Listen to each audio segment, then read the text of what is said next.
Hello, welcome to the golden days. Right place and you're right on time. These moments are the ones you'll save. Hold on to for the rest of your life. These here are the golden days. These here are the golden days. Oh, we'll talk about these days 20 years from now. Lean in and look around. The golden days are happening now.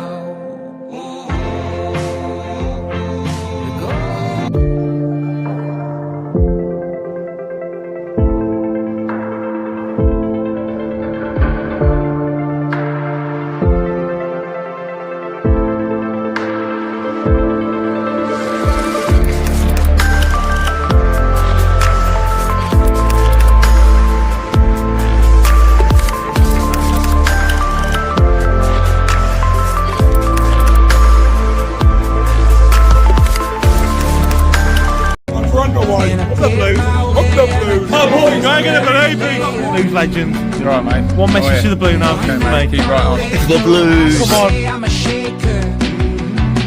right on. Keep right on. Hey, Ian. Keep right on, baby.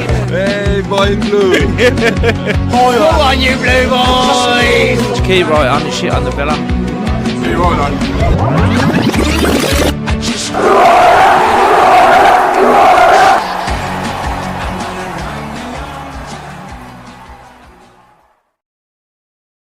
Hey, what's going on, Bluenoses? We're back with the Blues football phone-in, and I am sweating. So we've got some special guests on tonight. It's going to be a good live stream. Blues against Sheffield United. How we feel about it. So it'd be great if you can get your calls in, get your opinions in. It's another game on the road for the boys in Royal Blue. So hopefully, fingers crossed, we can get a point at least, or even a win, better still. So let's get our guests on. So our first guest, it's only Josh from Lawler's Law.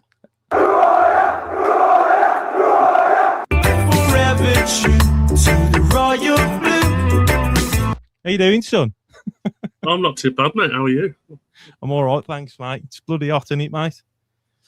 It's very hot. Obviously, I'm not sure what people are seeing, but the fire is currently happening in Starbridge. I kind of showing how hot it is. I know, Yeah. not too far. So hopefully everyone's okay with those, and hopefully everyone watching's nice and cool and ready for a chill podcast. So it should be a good night. That's it, mate. That's it. It's good to have you on again, mate, as well. And Josh has helped me loads behind the scenes, and I just want to say a massive thank you, because it's really hard for me to do this on my own. You know, there's lots of editing and stuff, and like you've helped me like with quizzes and things like that, and like it takes hours. So Josh, cheers, mate. Means the world to me, son. Anytime, mate. Anytime you need it. And our third guest, let's get him on. It's only Jamie from Lawler's Law. It's the Lawler's Law Army.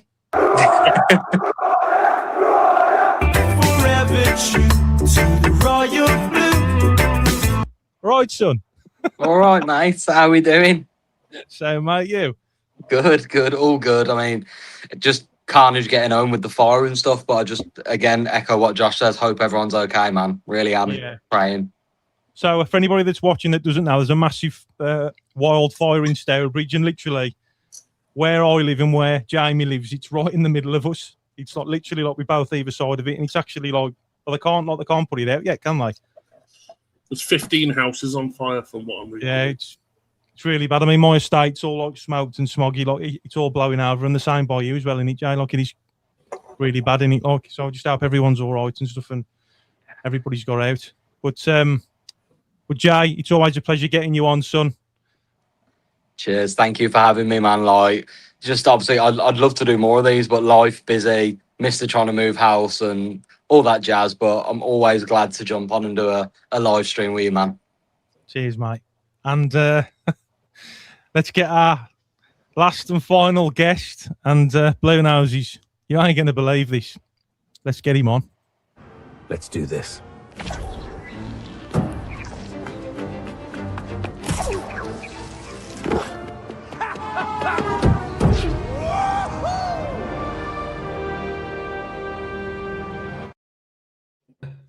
It's the Messiah.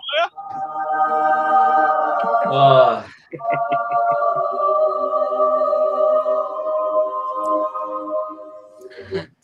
Forever true to the royal blue. All right, son. mate, every time I see that, it just absolutely makes me laugh, mate. Puts a smile on my face. So funny. Let's do Absolutely this. brilliant. Let's do this. Let's do this, mate. Superb, son. Reach, it's always a pleasure, mate.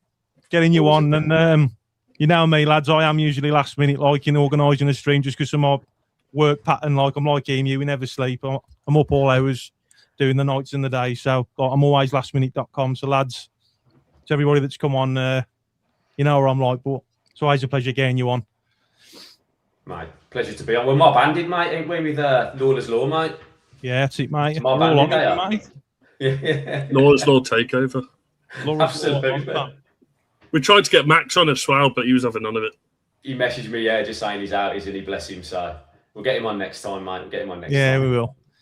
So we got a big game coming up then, boys. We know what the few fixtures are like, and to everybody that's watching, it's a really hard start in it.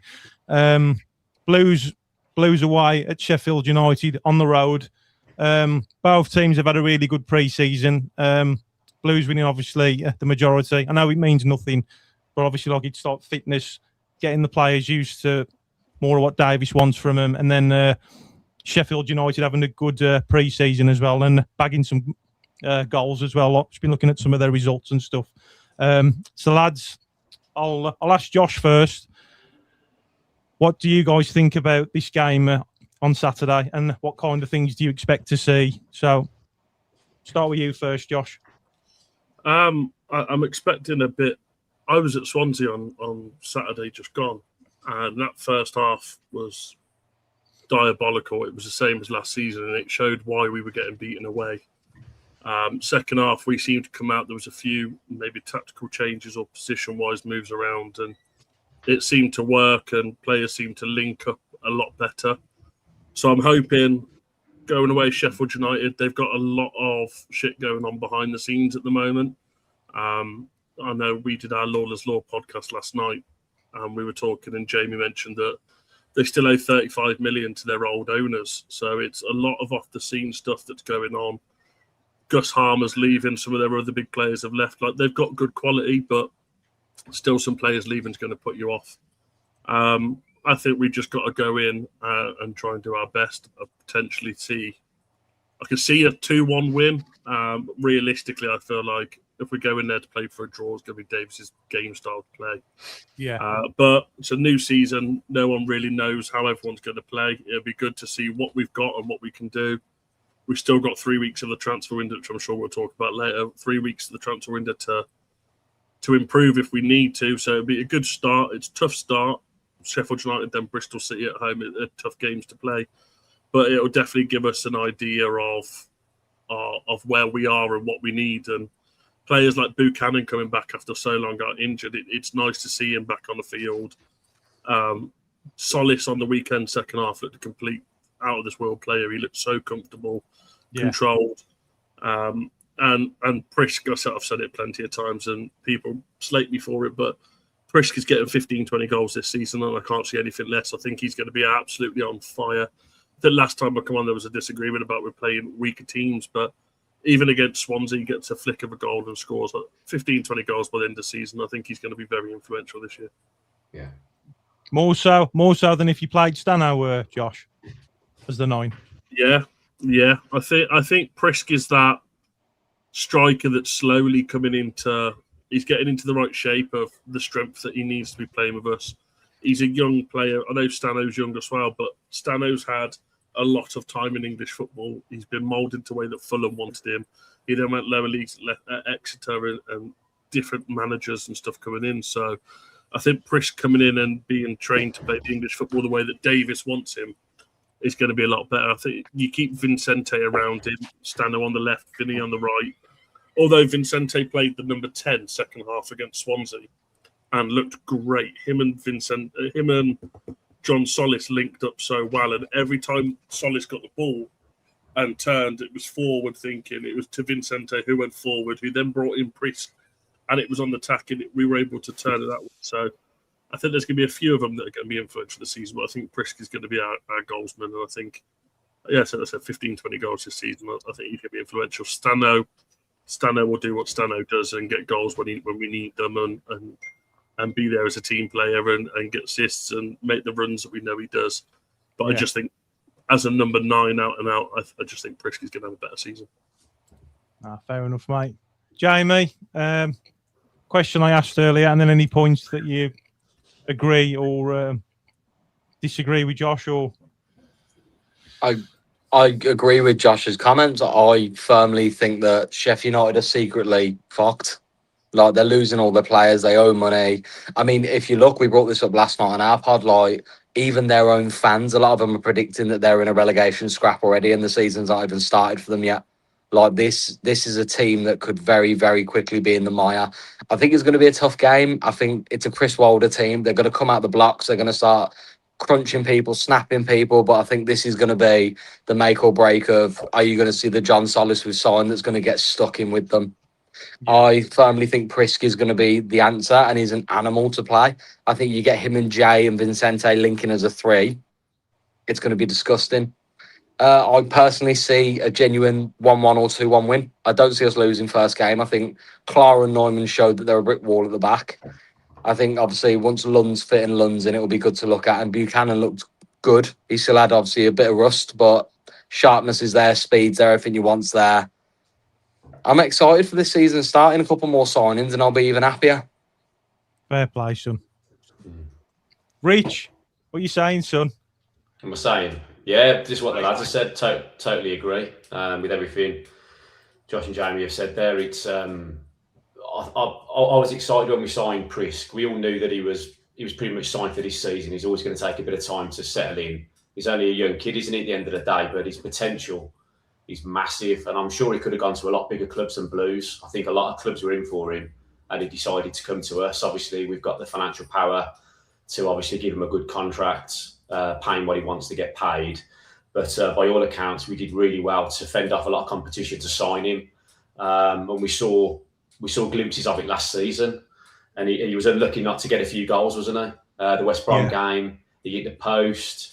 He was desperately unlucky. So a couple of them goals, a couple of them shots go in, the goals stood, then obviously he'd have had an even better start. But looking at his pre-season form, you can't knock it really, can you? So I just think, like, we lost, was it 13 games last season? We lost away. So we need to rectify that.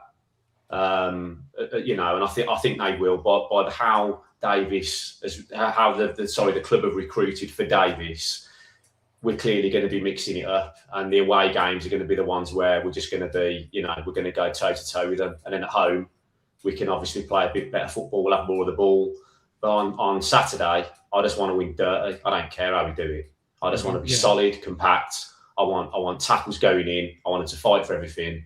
I'll take a 0-0, but I can see us. I can see us getting a 2-1. I can see us nicking a win. Sheffield United are one of them teams, aren't they? They're just sort of like, they're just like a decent championship team, aren't they? They're a decent championship team. They've got some good players. I know they've lost a lot of players, but they've still got good players in, like Callum O'Hare.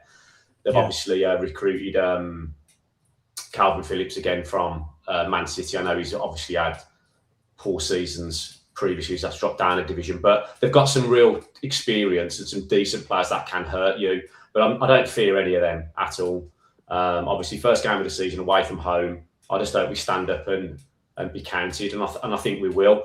I mean, we need some more players in, but if we started Gray on the left, Vicente on the right, even Stano in the 10 and Prisk in the 9, I mean, that's a pretty decent championship start anyway, isn't it? I mean, look how much that squad assembly will be based on that. So we've got the players. Yeah. We just need those 3, the 10, the 8, and another winger. So that they need to sort that out, don't they? And I think they will. But I'm looking forward to the season. It's going to be a tough start.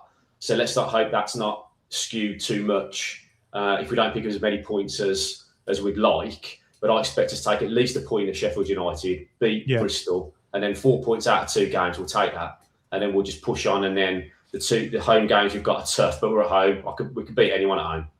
So we just got to make sure that we do the business. But I'm pretty pleased with kind of how pre-season the summer's kind of gone, and I still think we've got plenty of business to do. So yeah, I'm optimistic. Some really good comments there, lads. Another question I've got for you as well is obviously we had that unity, didn't we? You know, when like Knight had come in, and now we got relegated and all that and stuff. But like obviously we got back up, and the 111 points. There was that real like. There's still like debates on Chris Davies, but I mean, have you lads read his latest interview with Sky Sports, and like has that like changed the perspective about like his plan A and plan B, and like he's willing to adapt? And I mean, like we played Swansea, didn't we? And we had less possession. It's kind of on the counter and stuff as well. So I mean, what do you lads think of that? So I'll start with you first, Josh.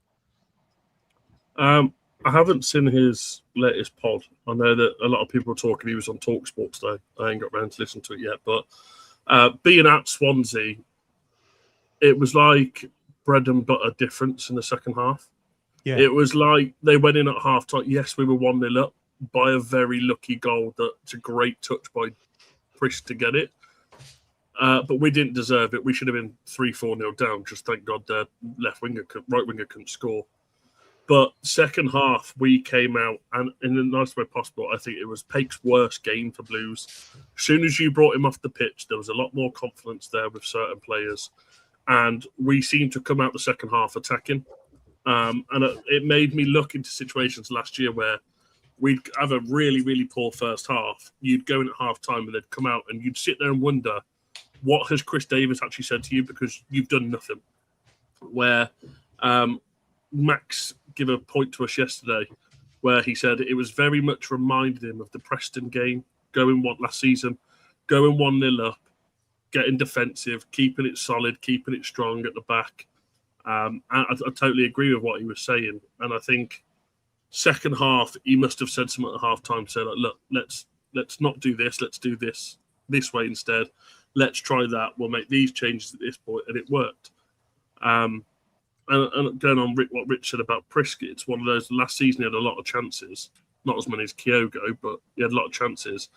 I've said it before, I think he's very much a confidence player. He's got 5 or 6 in pre-season. It's been a long time since a player's done that for us. But he played West Brom. He scored that last-minute goal and it got disallowed. I feel like if that goal had been counted for, you'd have had a different kind of Prisk to the end of the season. He'd have come into pre-season now how he is with a lot more confidence, and he'd be so dangerous. But I think he will be anyway, because he knows he's in the right place at the right time. Yeah. But I think Davis is going to have that ability now where we've got a set-piece coach coming in that's going to allow him to take his mind off that bit. He's got his other coaches to support that. He can now try and manage the team and work out when we're going wrong and make those changes without having to try and do it on his own. And I think for the last couple of seasons, last season especially, he tried to just do everything on his own, where I feel like now it's going to be the point of utilise who you've got around you, utilise the team that we have of backroom staff, and getting the best out of people rather than trying to cover everything between 2 or 3 of them. Yeah. So I'm quite excited to see what he can do this season. I believe every time the man opens his mouth, I believe every word that comes out of it. I have said Davis should have been out. But he talks really well, doesn't he, Chris? Yeah. He does talk really well, doesn't he? Talking, you're invested in the conversation. Yeah. And he's the same as Wagner. Wagner talks, and you're glued to whatever he says, and you take it in. So I'm all here for what he brings this season, and we've said it in the past. I think the first 10, 15 games, up until probably November, December time, are going to be very, very key for him. Yeah. I'm happy to see what comes of those games and back him as much as we can. And I think more importantly, it's got to be, if we do happen to lose against Sheffield United on Saturday, fans need to not immediately be Davis out. The team need to be backed. Yeah. Everyone needs to be backed. And that means from the top to the bottom need to be backed. And I think that's the biggest thing that Blues fans can do at the moment is get behind them and hopefully Sheffield United should be a good game. That's one thing I love about the Blues fans, mate. Like, you know, I always say that they're my Blues before the football. Like, you know, the memories I had as a kid, the atmosphere and stuff like, and like when there's that like unity, mate, and the hostility, like, you know, the atmosphere, mate. Like, honestly, there's nothing better, mate. I fucking love it. Like, so yeah, like, I completely agree with you, mate. So let's pray and hope that get these hard games out the way and see where we go for the season. So, Jamie, your thoughts, mate, and if you saw what he was saying at Sky Sports or even the Talk Sport interview as well, and just recapping on things what Josh said, really. It's tough, really, for me. Obviously, people who watch my pod and people who know me know my feelings and know that Davis severely pissed me off a lot last year because of this whole Plan A, Plan B situation. It looks like he's implementing more of a Plan B and a different style of football. I'm also willing to accept that it was our first year in the Championship and learn our lessons as we go along. That's fine. If there's something different this year, my biggest gripe was always the same: game management. Dropped too many points at home. We dropped too many points away. The amount of 1-1s we had at home was a joke. The one that comes to mind straight away is the 1-1 with basically Stokes under fucking 18s, where they just had Steven Nzonzi and scored from a corner. It's them little moments for me that annoyed me and irked me last season, but I'm willing to kind of go, right, learn your lessons, go ham. I'll give him the first 10 to 15 games myself, and I'll try not to Davis out and shout it on to the mountaintops this time. But yeah, I do believe he has a Plan B this time, and I do believe that people can learn as a manager, and he is young as a manager. It's his first proper job. He's 2.5, 3 seasons deep. He'll be this year now. Like, let's go with it. Let's see what happens. Tough start, but I agree with what you said as well. Get a point away, or Rich, get a point away at Sheff. Get the win against Bristol. It is a cracking start, and then, you know, is it Southampton and Dingles at home back to back? I think so. Like, you know, I'm there. That's what I'm excited for. I can't. You don't understand the levels of. I think my girlfriend's sick of me saying it. I can't wait for Wolves at home. I can't wait for 90 minutes of screaming at them 12-toed dingle bastards. And I'm just so excited for it. Like, you worded that. I mean, you gave them really like some icing on the cake there, because I would have worded them two completely differently. I would have called them I Spy and the flea-ridden dogheads. Oh yeah, like it's true though, isn't it? Like web feet custard bowl bastards. But hey, we move. It's okay. Rich, son. Rich, your thoughts, son? On Davis and his interview. Yeah, and like the fans kind of coming together and stuff as well, more so. And yeah, definitely. I haven't actually heard it, to be fair. I've only heard what people have said, what he said. I couldn't find it actually. I went to look at it the other day.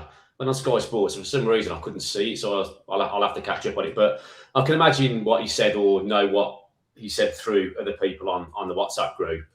I just think, like you say, like when he talks, you listen, and I think that's the reason why Knighthead like him, because he's a company man. So yeah. He's very professional, he's very articulate, he's data driven, and he's a fantastic coach. So Knighthead, like, he's an absolute dream for us, because that's what they want. They want him. He's clean cut. He doesn't flap on an interview. He sticks to his line, although a lot of people might say that's quite annoying, but he's just very well media trained to not say the right things. And that's right. We need someone at the club doing that. You don't want them losing their shit on interviews and stuff. So I really like Davis. I always have. I got a little bit disappointed with him and annoyed with him last season on a load of games, and I thought he was very lucky to keep his job. More so, I was annoyed after that Blackburn at home game. I'd had enough, to be honest. It got to the point where I thought, I just need a bit of a break from this. I remember walking out there and I was absolutely gutted. I was dejected for the first time ever. And then I thought to myself, a few days later, look, come on, we've got fantastic owners. We've got a lovely stadium coming. The stadium we've got now, you know, let's try and not act like a 3-year-old petulant child. So, long and short of it, I'm comfortable that he's got this season. I like him. I really want it to work, and I think for me, again, if we give him the tools, I think he will do a job. Which I did say last season, and I think now he understands and he realises after having 12 months in the Championship, he kind of knows. He knows what to expect. I know it sounds silly for someone who deals with data, but unless you actually see it up front for yourself, like you're at the stadium, you see the size of the opposition's players, how to play, he'll be better off for it. He's been there, he's done it. So he is at a disadvantage last season. Most of their managers in that division had kind of seen these teams before. Davis never played against half these teams. It's a brand new league. That's what I'm saying. So they've never played. So, and if you notice, when we were crap away against certain teams, it didn't happen on the home games. So, you know, soon as he had like a bit of experience with it, like anything in life, you're better second time round, aren't you? Yeah. So I just think like we need to come together on it. And I think like, and some people, like I know the guys won't do this, but just because you said you don't like Davis last season, you wanted him out, doesn't mean you can't change your mind, because he's fine. Do you know what I mean? You can. I mean, it's almost like if he has a good start, then it doesn't matter what people said about him last season, because I said the same, and I'm a Davis advocate. Me and Jay, pretty much all last season wanted him to stay, bar after then Blackburn and there's another game. I'm thinking I can't be doing this. So it's fine. It's fine to say that, you know, you're behind him, even if he wasn't last season. That's football, and things can change like the wind. So I think this season, for me personally, over the summer, I mean, it's changed a lot recently, but I think there's been quite a lot of negativity and worry. So the club obviously did what they did with the statements that they put out, which is fine. If that pleases some fans, like I said on the last podcast. Which, by the way, they didn't have to do, really, did they? But no, they didn't. No, they absolutely didn't. No, they didn't need to do that, because what's it to say? There isn't anything to say. I mean, you didn't learn anything from Wagner anyway, because there's nothing to say. But if they felt they had to come out because certain sections of fans were worried, but he didn't clarify anything. He just said what we already knew anyway. But anyway, that is what it is. So I think they went against the grain on that one for it. But that's fine. If fans are happy, then so are we. But I just think like we just need to really enjoy the season. I think we're having the same old thing with some of the transfers, and we're going to obviously miss out on Gelhardt now, which is a shame. Yeah. But I think we all saw it coming after a few weeks. He's messing around when they obviously waiting for them to come in and sign him. So let's just hope we can get someone better than him through the door. And we've gone for quality, haven't we, over quantity this season. Yeah. So I know we haven't had the 15, 20 million signings, but I think the signings we have made are going to make a big difference to the current group we've got. And let's be honest, the players we signed in January will be like new signings anyway. We spent a lot of money in January. So those players they've adapted to the league, the climate, they know what it's all about. So your Vicentes, your Prisks, they're going to be like new. Solis again, he'll be a beast for us. So I think we've got a lot of reason to be optimistic. So I think we just need to get behind them and get on with it. Well, this is last season. Sorry, I think last season we signed players to bring in quality players. Yeah. And I have a feeling that after a certain amount of games, certain players didn't fit the Knighthead criteria. Hence why they've been pushed out or they've now gone and other people are leaving. I think the team that we have now, as much as it's not much different to last season, certain players have been left out deliberately, because they're not, their attitude maybe, or off the pitch antics, or how they're performing on the pitch or in training, etc., might not be what Wagner and Davis want. I think looking through the comments and stuff, and people talk about other signings we're interested. I know that Max Bird's come out today as the young lad from Bristol City. He is 100% the kind of player we need, because as much as his stats aren't the best, he still is very an influential player on the pitch. And Bristol fans look fuming that he's potentially leaving. And you sit there and you go, you've taken one of Middlesbrough's most longest playing centre-halves, who was very experienced in the league. You potentially could take Bristol City's best player from what their fans are saying. If you go and get like another winger that's going to be able to push the talent even more, we've got a very good squad of players that we don't need much. All we need is the competition between ourselves. But it needs to be the friendly competition of, if Gray gets picked over Stano supports him, gets behind him, but when he comes on, he does his job. Rather than, we're going with Gray today and Stano's having a paddy because he hasn't been picked, which I think in the past players' attitudes, we've had that a lot. They think they should be starting players. Yeah, I know Max loves to say it. I'm pretty sure Paik is one of those players. But I think we need a team that we're now getting behind each other, we're supporting each other, and the only disarray at the moment is the fans getting behind Davis. If he goes into the season, and everyone keeps saying give him 10, 15 games, if we go 15 games and we're second in the league, all these people that are saying Davis out are going to be the ones online going, I've never said Davis out. I think he's the best manager ever. If you're going to be like that when we're second in the league or in the playoffs or whatever, be like it now and push that we can potentially we're not going to be top. Wolves and West Ham have got too much good quality and so a few other teams. But you know what I mean? Get behind the players now rather than in 15 games just because it's looking good where we are. Support the players now, support the management now, and back it all. There's some people though. Sorry, mate. So I was just going to say, but this is the problem with everybody in general, just the society they're in. Some people generally just don't like Davis, for example, like they wouldn't like another person just for whatever reason. No matter what they do, they're not going to like him. So if we were sitting second in the league at Christmas, someone would probably go, "Oh yeah, shit footballer, isn't it?" So you can't win. So you're gonna get people who just won't have a bar of him at all.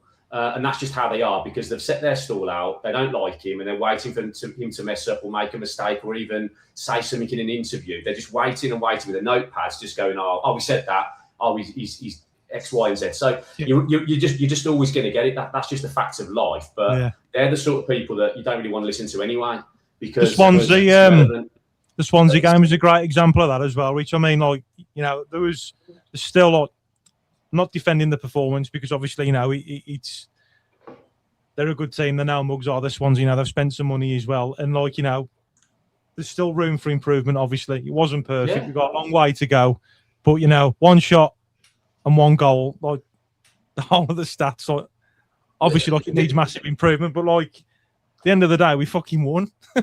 So, that's what I mean. You say massive improvement. I mean, it's a clean sheet. You've won 1-0. Yeah. Job done. And also, you know what I'm saying, though, don't you? Like, the players in our league, anyway, in general, they're not going to be perfect anyway. So you're always going to have issues with certain players and certain teams and whatever, because otherwise they'd be playing in the Premier League, wouldn't they? So that you know, unfortunately, you know, you're going to sign players for X amount of money, and they're not going to have like brilliant games every game because they'd be in the Premier League or they'd be in La Liga or whatever.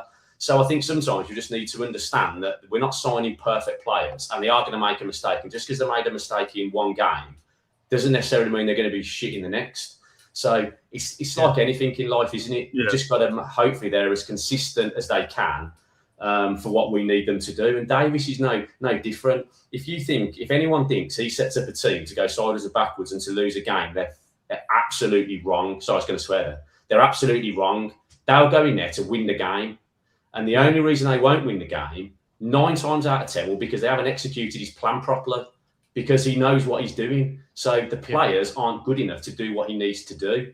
So, you know, that's just kind of how it is, really, isn't it? But it's like sitting in the stands at Swansea, and Max said to me yesterday that Foot Mob put 𝒖𝒆𝒅 Samuel as player of the match.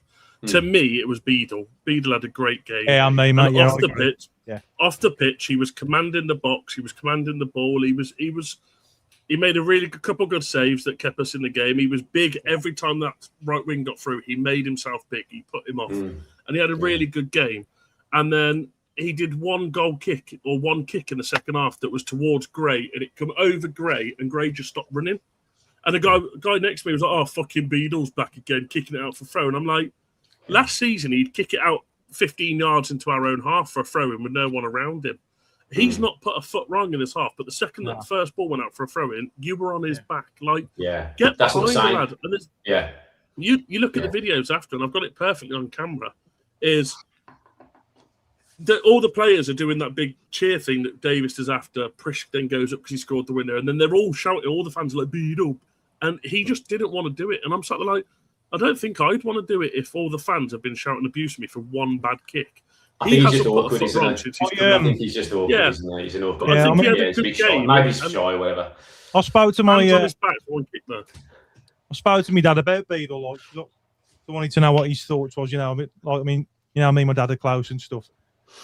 I said to my dad, "What do you think about the Beadle scenario?" And he turned around and said, "You know, like he dropped a few clangers, obviously, but he said, you know what, fair play to the kid. He's got balls, really. Like, you know, he's come back with a point to prove. He had a bit of abuse, like, now for some of the performances and that. But he said, you know, he's come back, and he said, I'll back him if he's got a blue shirt on, and I completely agree with him. Like, you know, and yeah, like in terms of the Swansea game, he was He was, weren't he? Like, you know, he done really well, didn't he? Like, so fair play to him. And the Barcelona game as well. I know he had that fucking Howler. That one blip, didn't he? But then when the penalties come, he did redeem himself. He did.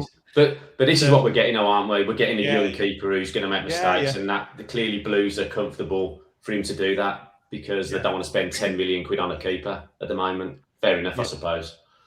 Can we just get a keep right on for Graham as well? Graham, you absolute legend, son. Okay, nice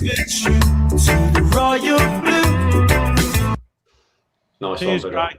Keep right on, Can I just quickly throw one thing that has impressed me a lot as well? It's Knighthead have seemed to have learnt as well. Like Wagner going, like obviously Kai Wagner going. We got a left back in within a week. Like that's something for me that obviously is really important, and I'm hoping Raskin and the partners happy when they move abroad now, because apparently that's a thing now in football, and partners can make players want to leave after 6 months. Prick.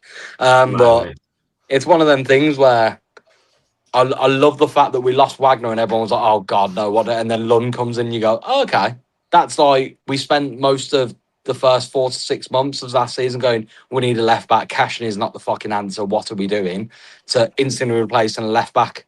And you kind of go, okay, this is good. Like, it's nice to see that Davis is hopefully developed as a manager. Knighthead are now learning the English game a bit more, and their recruitment's coming in a bit better, and we're kind of going, okay, this is what we need. Let's bring it in. And I love that. Yeah, I agree, mate. Can we get another keep right on as well, lads? I just want to give this guy a shout out because he's been my rock, and the guy's a legend, and he does a lot for me as well. You know, like he's been on the phone to me because we both down sleep all hours. Emu, you legend, son.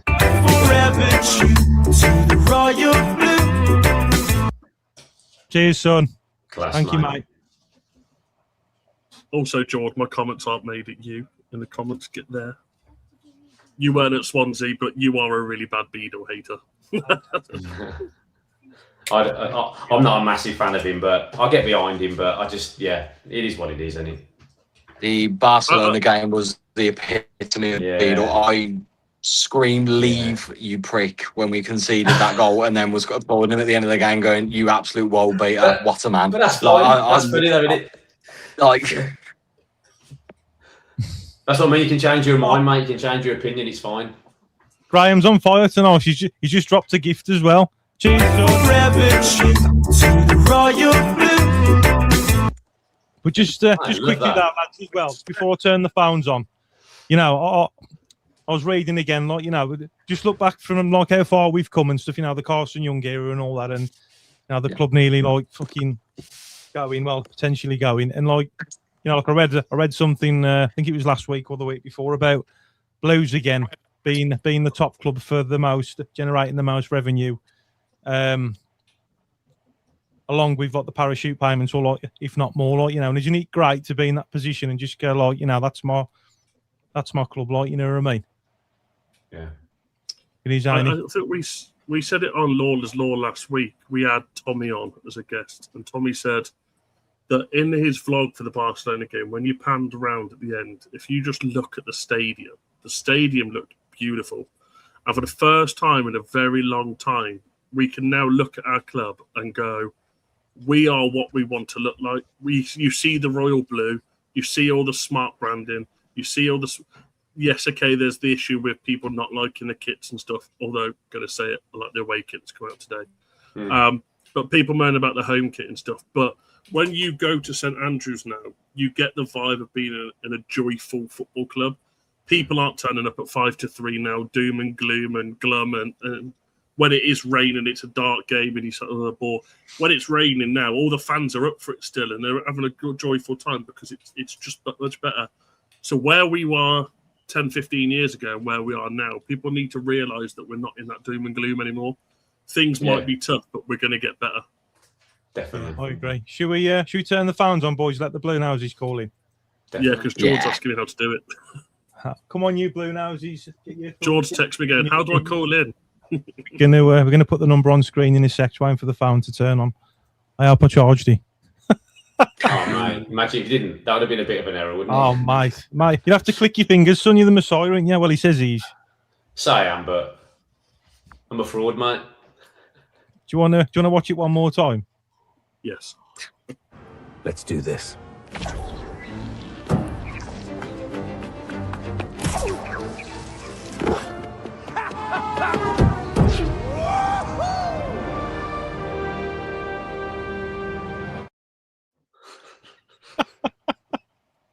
Oh man. Every time, mate. Every time. Oh mate. You and your AR, you absolutely love it, don't you? It weren't me, it was Emu.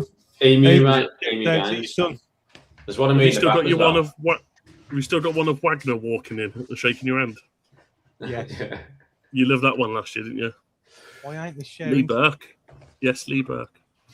From his owner, by the way, if you're bored at work tomorrow, Lorna's Hall, 12 o'clock. Hello. Hello, Jay. Colin from Chelsea. Colin. How you doing, Colin? All right, not too bad. Good to have you on, mate. As always. I watch it every time you're on, mate, and I miss it. No, it's good to get you on, mate. As always. Yeah. What you saying then, Colin?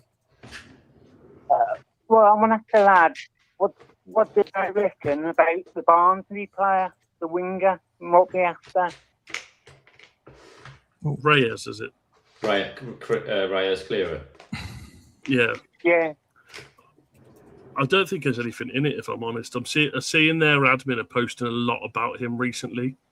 And I don't know whether that's just a tactic like we did with Jay last season, where they post it to kind of show a point. Great player, don't get me wrong. I think he'd really suit what we need, but I can't see it happening.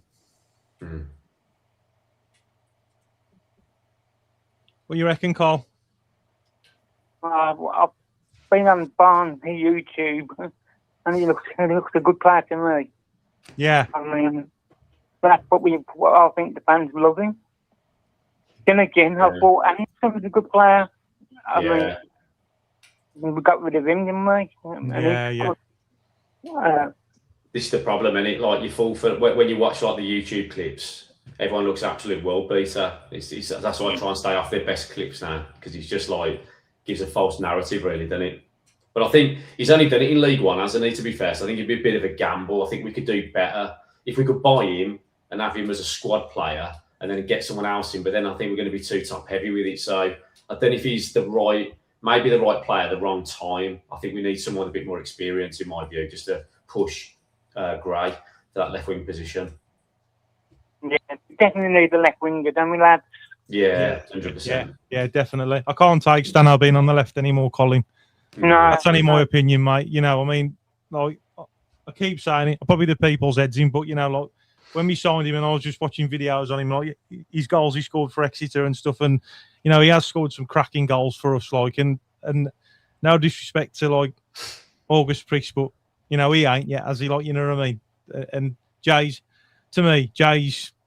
proven that he can. He's just playing to his strengths, isn't he? And I was talking to Emu about it, you know, like, we talk a lot on the phone. He said, you know, if you're not going to play to his strengths, and, you know, that's why, like, a lot of the time last season, he was like running all over the place because he ain't getting the ball to him, is he, like? But I mean, August Prisk, obviously, like, you know, he's a cracking player, and if he wants him out for Stano, you know, he's got my full backing, obviously. But I just think the amount of money that we've spent on Jay, you know, why ain't he playing him as a 9? Do you know what I mean? Oh. When he's a number 9, he's just a fantastic player. Yeah. Which I can't understand, you know, he's putting him on the wing, out in the match. Yeah. And we might get away with it. But away from home, I think it's going to cost us. Yeah. Lads, what do you think? Do you agree? Would you disagree, or? I think if we're going to quickly touch on the Jay thing we just spoke about, for me, Jay is a central kind of player. He's that player you want in that middle of the park, whether that's in the 10 or the 9. I think personally his best position is a 9. He's a clinical finisher when he gets the chance, but if you're going to play him in the 10, play him in the 10, but as an advanced 10 that can actually run with Prisk. But I just think he's wasted out on the left at times. He'll run his heart out, he'll do everything, he'll graft, but he's not as effective as you want him out on the left. Like, obviously, Matt's Cleary, this goal we're on about, at the winger, I think he's one of them players where he'd want to come in and be in the 11. And I think he'd have to accept, if he comes to this club, that unfortunately he's going to be behind Dimmy. He's going to be behind Vicente. Jay will probably end up starting over him and mixed with And I mean, he's just been mentioned in the comments, but Pat Roberts is still in this squad as well. Like he'd be having to try and get past 4 or 5 wingers at that point to try and get in the 11. Yeah. I think Stano's got the potential to have a great season. I'm one of these where I can see Stano on the left and support it because he can kind of play anywhere across the front. But I think it's going to be a tough one with who you're going to have up front.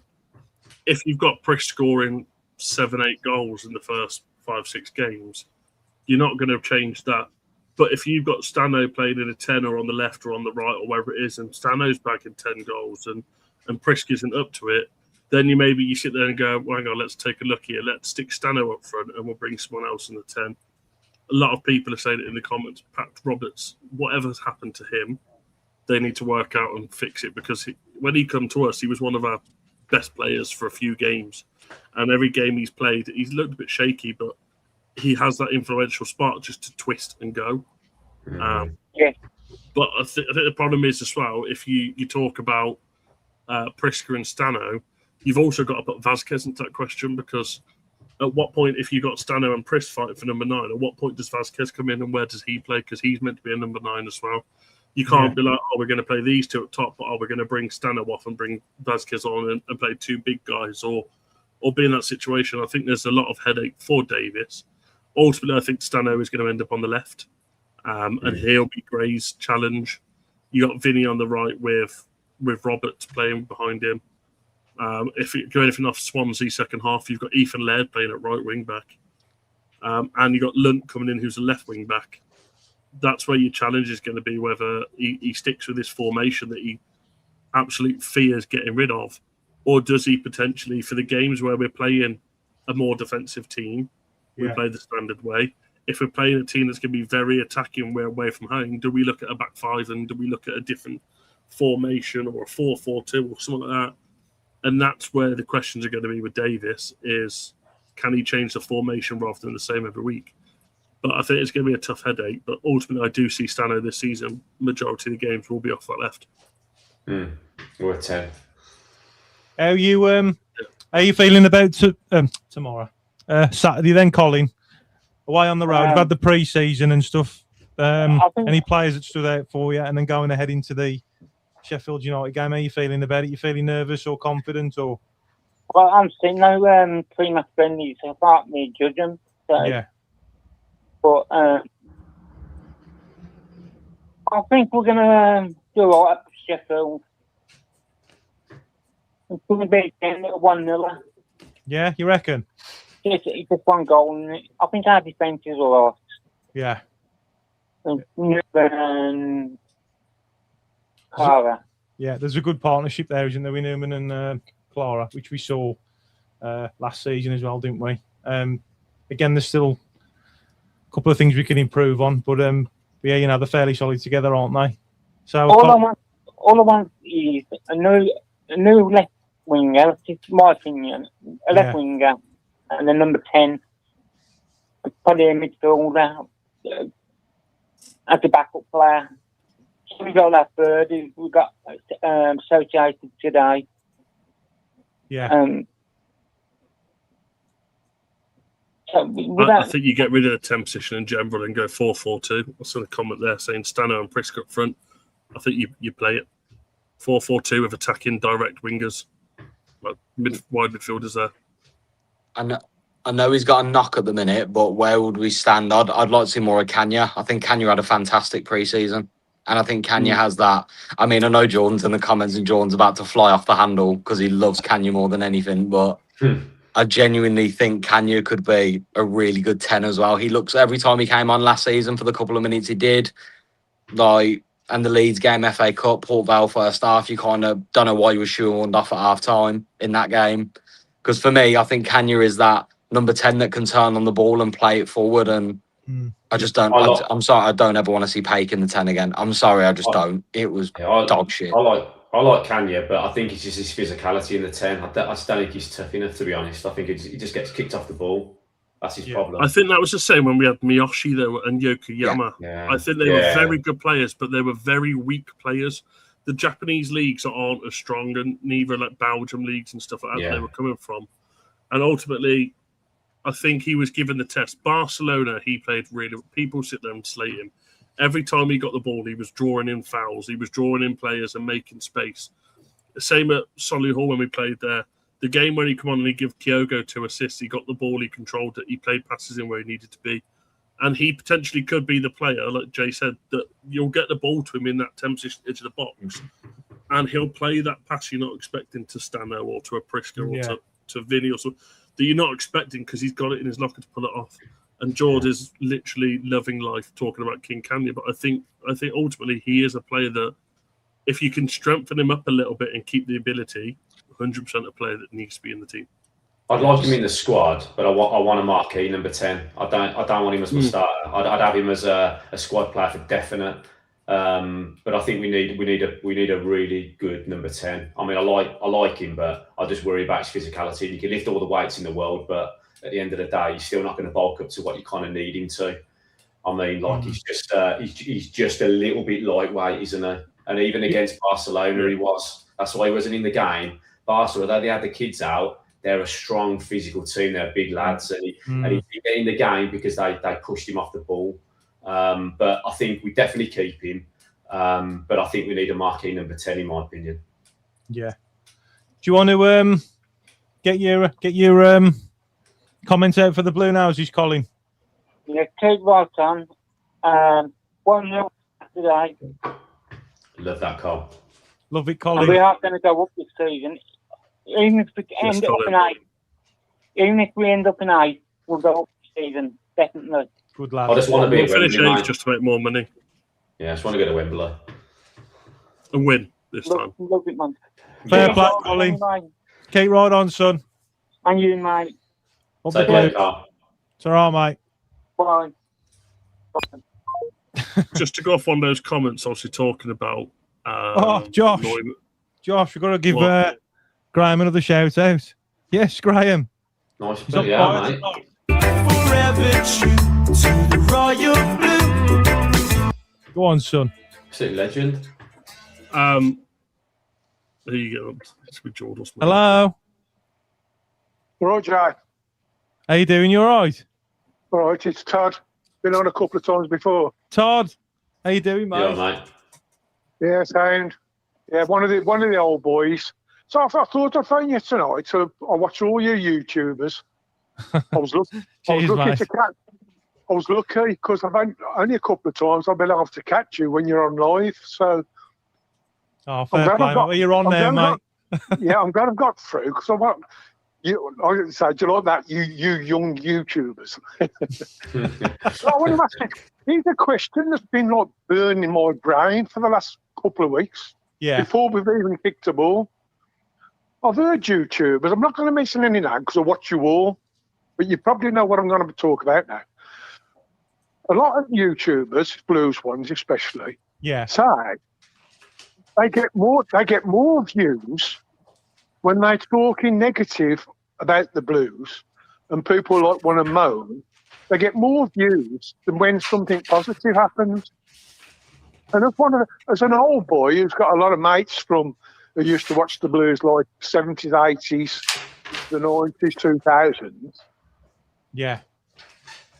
We like to talk about blues, especially now, in a positive manner. Yeah. Well, you know I'm like, Todd, you know, I'm very sentimental really with blues and like my dad, like, you know. Yeah, we spoke about this before. Yeah. Me and your dad are the same age. Yeah. So we went through the real short times. Yeah. Very just like our generation now, but your dad's the same. We look at some of the younger lads, like the lads in the 20s, maybe early 30s, and they seem like I think the world's all against them because blues ain't in the Premiership, or we haven't signed, top of the range players. It's all part of being a blues fan, mate. So anyway, you know, how can you sing the best song in the world? It's a long, long road, and I know, man. Like that, you know, because it is a long. I think the problem is now, and coming from someone who's late 20s, I've been here. Obviously, we've had Gold and Sullivan, we've had the Chinese and all of that. And I know there's a lot of shit that happened beforehand. I'm not one of these where I expect the best. You got to have your head screwed on, but I know what you mean. There are some Blues fans around my age or a bit younger that think now we've got these great owners that we should have Messi and Ronaldo and Haaland up front, and it's ridiculous because but even if you have those three, they're going to have something to moan about this, and there are a few channels that will sit there, but ultimately the views come because you have a topic that people want to talk about. If we're doing poor and you talk negative, people jump on a bandwagon and they want to make comments. If we go and beat Sheffield United 5-0 on Saturday, and someone comes on here and puts a negative comment, everyone's going to jump on it because they're going to want to hound them down or whatever it is. And that's how a lot of younger people look at their views of, well, I'm not doing this because I'm a proper Birmingham City fan or I know what troubles we've been through. They do it because they look for views now, and that's what annoys me is those kind of fans. Like, I go down to the Blues and I had a conversation with Max the other day. He's like, "Oh, get some photos and videos at Swansea," and I was like, I got a few, obviously, to send over to the boys and stuff, but I'm not a person that will go and podcast a game or vlog it, and I'm not against the people that do. Like Tommy does a really good job at doing it, and there's a few other lads that do really well. What does my head in is when they come on podcasts and they're sitting there talking about all they can do is talk negative. And he's sitting there like, Blues could go win the league by 100 points. We won 111 points, and there were negative comments before we even kicked off in the championship. The thing is, some of them just don't make sense. The thing is, like with the whole YouTube thing, Todd. You know, I mean, I'm learning every day. Like, you know, I ain't the best for stuff, but you know, I try and. It's more like a passion thing with me. Like, and obviously, like making memories and stuff when I go to the games. I have done a couple of match vlogs and stuff. You know, like it's like kind of documenting like my life and like the people that I'm meeting through doing this.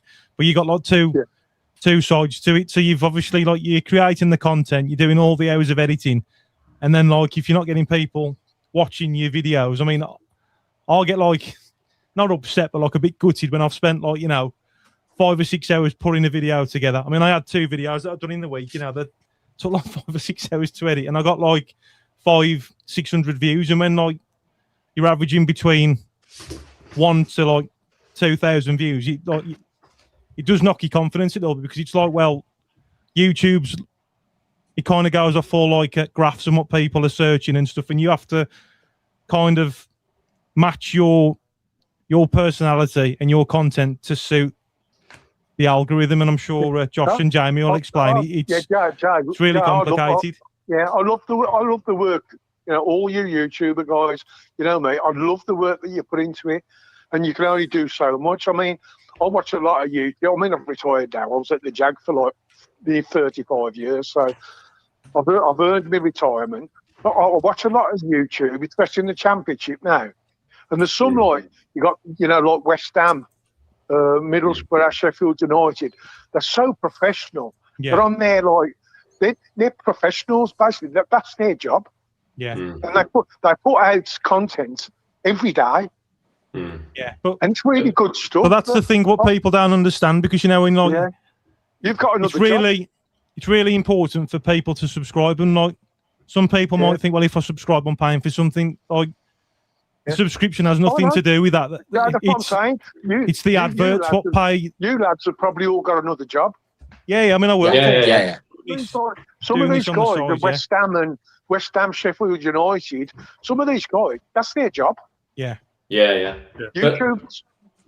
But to be honest, I've just got something to add to this. I think like with regard, I mean, I'm 47 now, so I was like, I was going down the Blues like, I don't know, probably starting in 83. Yeah, mate, I'm middle age. But do you know what I think it is, mate? I think it's always been the case where Blues fans have been moaning, but we did it in the pubs, we did it on the train, we did it on the bus. Like social media now, you can say so much stuff, and like you can get heard, can't you? So all the moaning and groaning you'd probably hear down the pub or whatever, you're going to hear on YouTube or you're going to hear on Instagram, because we didn't have that back in the day. We didn't even have emails in the 90s, I don't think, anyway. So I think like that's the issue now. Anyone who wants a voice can have a voice. So I think you might see a lot of negativity on there just because back in our day, as it were, like basically you just didn't have it, did you? You didn't have social media, you didn't have Instagram, you didn't have Twitter, you didn't have any of that sort of stuff. So I think that's the reason why now a lot of, say, the older generation fans like see the moaning and groaning, thinking that obviously we haven't had it bad. But on the flip side, I think we're all moaning and groaning back when we had the Kumars, didn't we? And like stuff like that. But I just don't think it was really it didn't go as far as your conversation in a bar. Do you know what I mean? So I think now it just goes everywhere, doesn't it? Yeah. That's my take on it anyway. It is 24/7 now because of mate, absolutely. I mean, on that X, obviously you get Villa fans, don't you? You know the Villa fans on the Blues X just winding us up and whatnot. Yeah, of course. Tossers. And they're not, you think when some of them post something, you probably think that's a fucking 12-year-old kid fucking in between wanks posting something. Yeah. Mate, it's all clickbait, isn't it? You're going to have people in there just like stirring the pot and making up stuff. It's just how it goes now, isn't it? It's just sort of how it goes. If you put good content out on YouTube, there's nothing better. Yeah, absolutely. But saying that, that's like in the old days. That's like you can sort of have a look at it. It's like being in the pub. You're thinking, well, I agree with him. I disagree with him. Jay, I think it was Jay, you put something out about Jay Stansfield. You want him in the 9. That's it. Yeah. That's your opinion, isn't it? Yeah. I totally disagree. Yeah. I think Pritzker's a 9. Yeah. I don't think Jay's a 9. I think he can play any other position other than a 9. But that's my opinion. But that's the beauty of it, mate, isn't it? That's why football's so great, because it is on opinions. Like for me, I think they're both 9s at the end of the day. Yeah, and I think Jay's even come out recently and said he prefers playing as a 9. But he can play on the wing. He can play there, and he can play as a 10. He's a forward. They don't just stand there static at the end of the day. Just because you're playing a 9 and a 10, they are going to be fluid. They are going to move around. So I'm only saying that. I don't think Jay's an issue as a 10 anyway, or even on the left. I was only saying that, Todd, just because of the goals that he scored. Like, in my opinion, the goals that Jay scored were really important goals. I mean, I understand. I love Stano. Yeah. But if you was to play him in the Championship, the size of the defenders, as a 9, where we're playing Pritzker, he's got to get swallowed up. Totally agree. He can run him behind. Yeah. Brilliant. He can run behind. He can drop off. He can hunt him down. There's nobody works harder. Yeah. But he's not a target 9. You know what I mean? He's not. Yeah, you're right. You got the difference of Pritzker. Yeah. Pritzker get his head onto, like I explained it on the pod we did the other week. I love Pritzker's a 9. Against Barcelona, second. Yeah, we scored Pritzker's goal because he was wrestling with a defender and wanted to win the ball. Where Jay wouldn't do that. There was a situation at Swansea where the ball's getting whipped in the box and Jay's running away from back post, and he's sitting there like, run onto it and try and get a contact. Instead, you're running the other way, hoping that it falls to your feet. Yeah. He's not that kind of player to be in the middle of the box, where Pritzker will wrestle with defenders and try and get his head on stuff. And I think that's where it eventually will end up being. He'll get the goals from a lot of headers, a lot of crosses and stuff like that. So this is why football fans have a lot in common with each other, regardless, because everyone's got a different opinion and no one's right. So you might have an opinion on something, but that's absolutely fine. But at the end of the day, like, that's why everyone gets on. If you go on holiday and you're sitting around a pool and I have a chat with somebody and they're a Burnley fan, for example, I chat with them all day because we've got something in common. We've all got different opinions, and that's fine. So it's just it's a good thing to do, isn't it? It's a good thing to chat to people and hear their take on it. Absolutely right. I'll tell you what, Rich, you don't know how weird that is. Yeah. 2009, I was on holiday, was in the Canaries, and I met a guy from Burnley called Ted. Yeah. See, I'm the Messiah, mate. I knew that. Something was coming through, mate. Something came through. I sat there with the beer. I got me blue towel. Yeah. And it's come bowling up to me. You right? Brilliant. And we're still best mates now. And that was in 2009.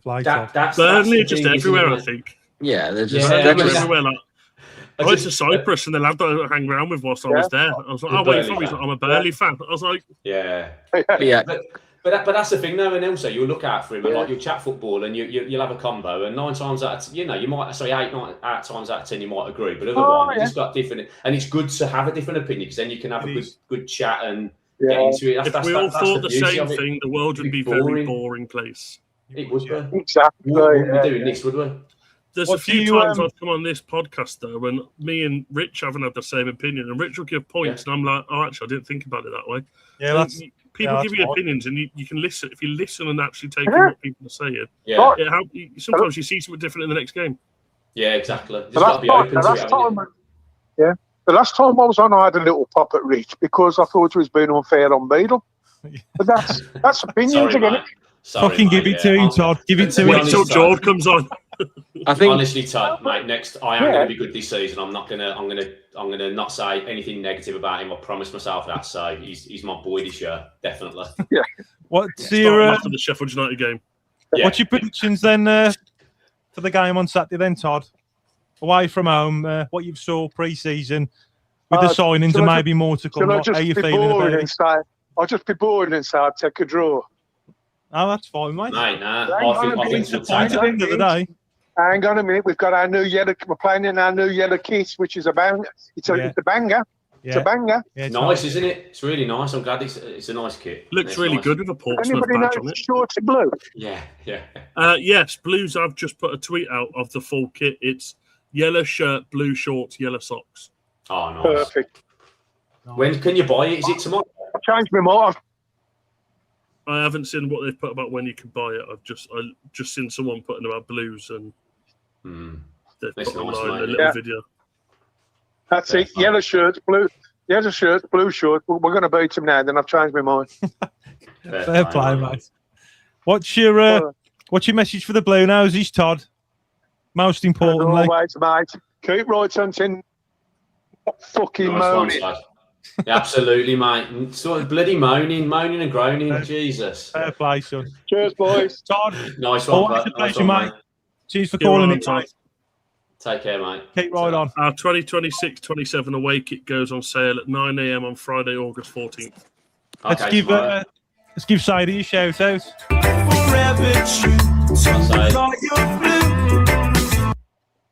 Oh, nice ones. We've only got another Lawler's Law on. Right, Jord. Jordan. Jord, no Beadle hate. I can't promise that, lads. I cannot promise that. I am sorry. Get it off your chest, son. No, get it out, mate. I'm going to get it out early. My only hate with Beadle is, and the lads know this, is he might come good this season, but he won't be here next season. He's just signed a 4-year extension with Brighton. We're just basically making the front team's keeper better for him. Yeah. Whether he's good or not, Jordan, if he's a good player this season, you're still getting his name tattooed on you. Well, don't worry. It's pinned in our group chat, I think. So, yeah. I'm saying Kenya Fujimoto is a Golden Boot winner by the end of the season with the captain's armband lifting the championship trophy. He'll have a statue like Trevor Francis out the front. I hope so, mate. I hope so. In all fairness, though, I've seen someone on the comments and say, "Come on, get behind the lad." If anyone knows me, they'll know I'll try. I do try and get behind keepers, but because I used to play in goal and I'm a goalkeeper coach, it's just it's in my brain, it's engraved in my brain that it's the first position I'm always critical of. And unfortunately, because of last season, it stuck that when he come back in, I was one of them people that was already hated before he'd kicked the ball. And I have said and I've stated previously to you boys that he looks like he's improved and I'll give him his chance. But I will also be the first one giving him a bollocking when he drops a clanger. So, just look out for the big fat lad who looks like Jelly Roll with face tattoo. We tattoo bearded brother, son. That's it. My finest day was Wembley with you, mate. That was a great day, wasn't it? Yeah, it was, mate. It's always a pleasure, mate. But I just wanted to kind of address what Todd just said then as well. Obviously, being with the lads with Lawler's Law, and we do have a whinge, we do have a gripe, and parts of it is down to the algorithm, but also parts of it is because, as it was stated, just that we do it on a match day. You won't see us saying anything online that we won't say to your face. Yeah. That's the big thing with us, and there is a lot of people out there that will say it on social media, will say it on YouTube, that will hide behind that screen and won't bring it outside of that. But I think if you were to catch me, Josh, Jamie, Max on a match day, we'd be as open and brutal as we are online. So the thing is, though, George, you know yourself, like like just making like the videos and stuff and that, and like half of it's like doing what you enjoy, but you've also got to do it to suit a certain like algorithm as well, haven't you? Like, and obviously YouTube are making it now harder for like all of us that realistically are small content creators, and it's harder for now. And that obviously now the government have put that ban on now for under 16s, which is a good thing, obviously, like for the younger generation. But these are the kind of people that will watch this stuff, and it impacts. Again, it's something else that's going to impact your channel by getting less views and stuff. So that's why it's really important for people to subscribe, like, and comment, because it helps your channel get seen and stuff. You know, it's hard, isn't it, lads? You know. Yeah, Jamie, it is. You know this, and Jamie will agree with this as well. We're under a microscope. We put ourselves on a screen. We put ourselves out in front of the public, and we are the people that kind of we've put ourselves in this position. We do kind of open up to the scrutiny of it, but it's at the same time it's just a fact of opinion a lot of the time. A lot of the stuff that I'm not one of these that posts a lot on social media. You won't see me going to Twitter and bad mouthing people. You might see me on a video, but you look at us lot, and I've just seen that comment there about moaning vloggers looking suicidal on camera. You'll see us like we'll have the greatest banter between all of us. Yeah. And Jay, when we see you as well, we always have a great bit of banter, and none of us ever look depressed. We might look angry, and Max might look like he needs to go in a cold bath for 5 minutes, but we all have a laugh with it. You know what I mean? We're never that serious where it comes away from the camera sort of thing. I'm never sitting in a corner giving myself a Chinese burn over someone playing bad on a Saturday. I'll say it on the camera and then walk away. It's all part of being a Blues fan, and I can do things like this as well. I mean, like we've had people. I mean, it does me good, like getting stuff off my chest. I mean, I'll get pissed off as well. I'm not like positive. I mean, I remember when I started when Rooney took over, like, and I was trying so hard to be positive, but like, like it's fucking hard. Like, and I got slated for it really, but like that's only because you're trying to like cheer people up and just trying to get the fans going, you know what I mean? Like, even though it was so hard, but like it is hard, and like, but like it does help you as well, getting it off your chest, doesn't it? Like, the thing is, Jay, and I know you've experienced this yourself, and I know there's a couple of the other lads that we get on with, that you get prodded and poked being on the putting your voice out online. You get prodded and poked, especially by some of the fans out there. They want to get you to say certain things, you know what I mean, and they will kind of push you for a reaction. We've seen it with good friends of ours, and the thing is, it's sorry, but lads, I'm still feeling a bit ill, but you know what we're like. We'll back ourselves to say it to your face, and we won't hide. We won't hide. It's just part and parcel of it. But you show up on a match day with your camera in hand. There's always going to be someone who thinks that they can swing the dick round and tell you what you can and can't do. But at the end of the day, we're all just a voice, aren't we? And what you say in the Tilton or in the Cop is the same as what I'm saying online. Yeah. That right there is the whole premise of Lawler's Law, and every other kind of thing. Jay's the same. This one, like, we just say exactly what we're feeling, and we're sure that a lot of the fans feel what we say. My podcast is not just pure negative. I hate Blues. It's very much I love my football club more than anything. And if it goes well, I will say it's gone well, but I'll also point out the things that pisses me off. If someone's not giving 100% in my opinion, I'll out it and I'll say it to people's face when they come to me at St Andrews. No problem with that. Them to the point that the club have to call him. Let's not forget though, at the end of the day, it's your channel. You put out what you want to put out there. People don't like it. They just don't have to watch it, do they? So I just don't get it. It's like, if you don't like it, just don't watch it. If you got nothing to say, you do what I do, which I said it to the boys all the time, doing their social media from. I make so many videos, like, of just funny things. And there's one video I've put out there, I think it's got like 8,500 views on it. And I can guarantee you most of those 8,500 views are Villa fans. Because the post was put out there to wind them up. I'm still getting comments of them sending me them Europa League trophies. Last night, I'm sat there replying with PSG celebrating with the Super League or Super Cup, whatever it's called. And all I'm getting back to them is, but we've won a trophy. Because they want the banter. And there's fans out there that I'll have with you. But certain social media posts out there, people look too deep into them. Some of them I put out purely just to wind up other fans. That trophy, I've actually got it. It's in the kitchen. Brought the missus about that flowers and it's got the flowers in it. You're on about the pub league trophy that them across the road won, and they think they're the greatest. Yeah. It's one of them. Like I had loads of comments. I've had comments after comments. Last week we put up one of the TikTok things, and it was me swearing a little bit, and someone literally comment saying you just look really unintelligent, and I'm like, bro, it's raw, unfiltered content. Like, fuck off. Like, go to someone else. It's fine. Like, it's how it is. Yeah, exactly. You don't have to watch it. That's why I put that parental advisory thing on, because it is an uncensored podcast. You know, I mean, you can say what you want. I remember the first anything I don't like podcast is one of abuse. yours, Joe. I remember the first podcast of Jay's I come on, and someone was in the comments like, "You boys swear too much, and your attitudes behave."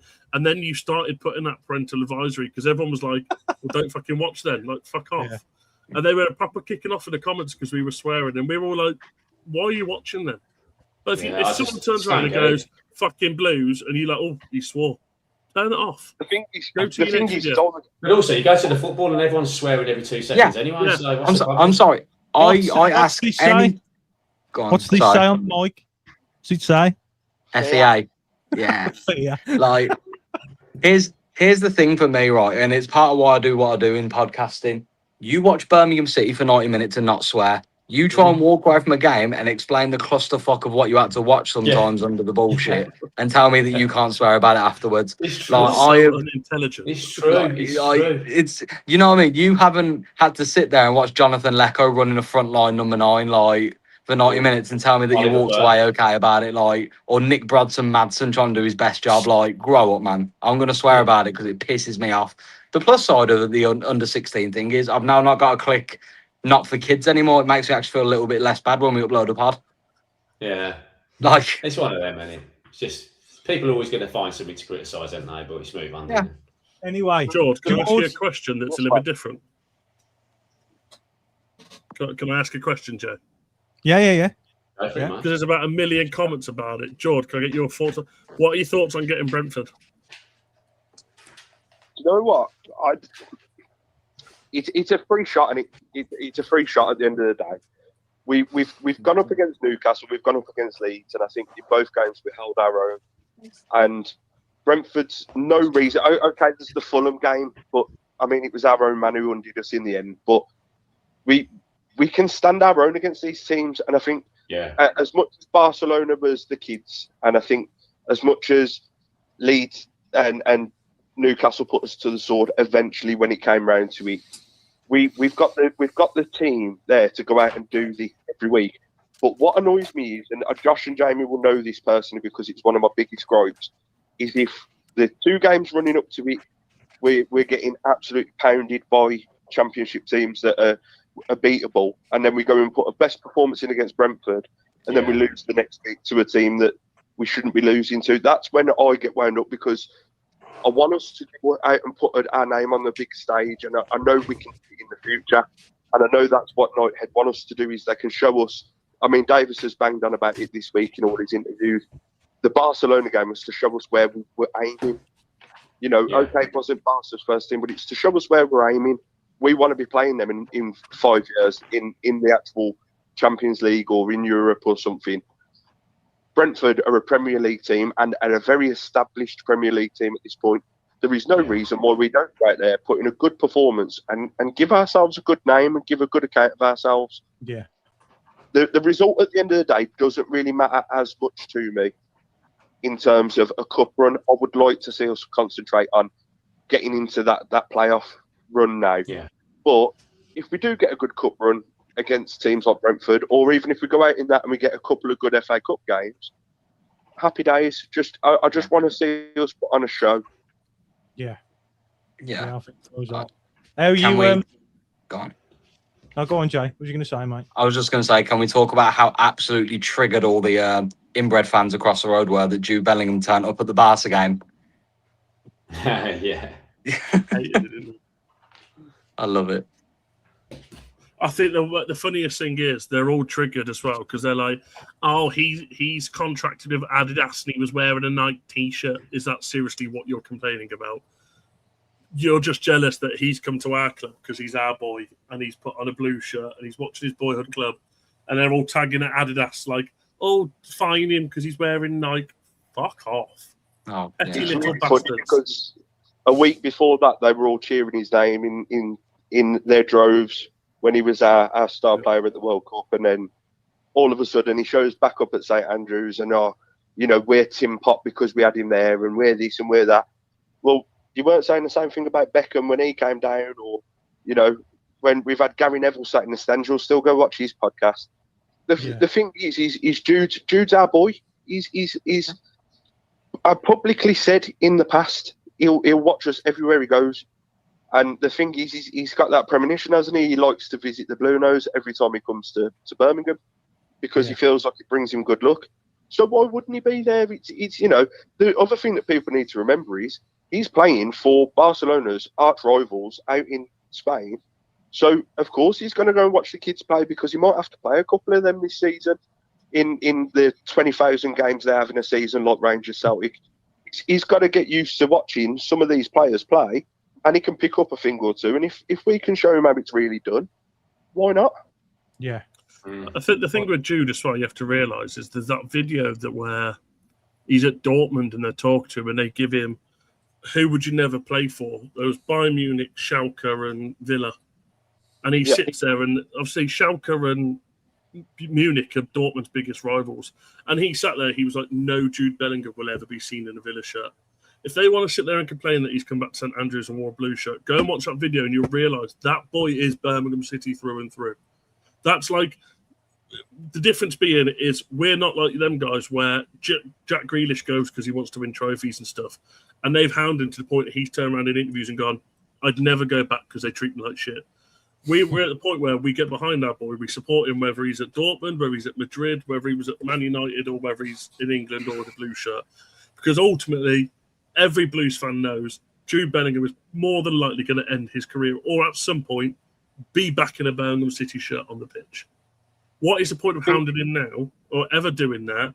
Because he's never going to want to come and support you. When he comes and supports us, carry on making your comments on social media because the funny thing is we get paid from all. And I put it to you boys in the group chat.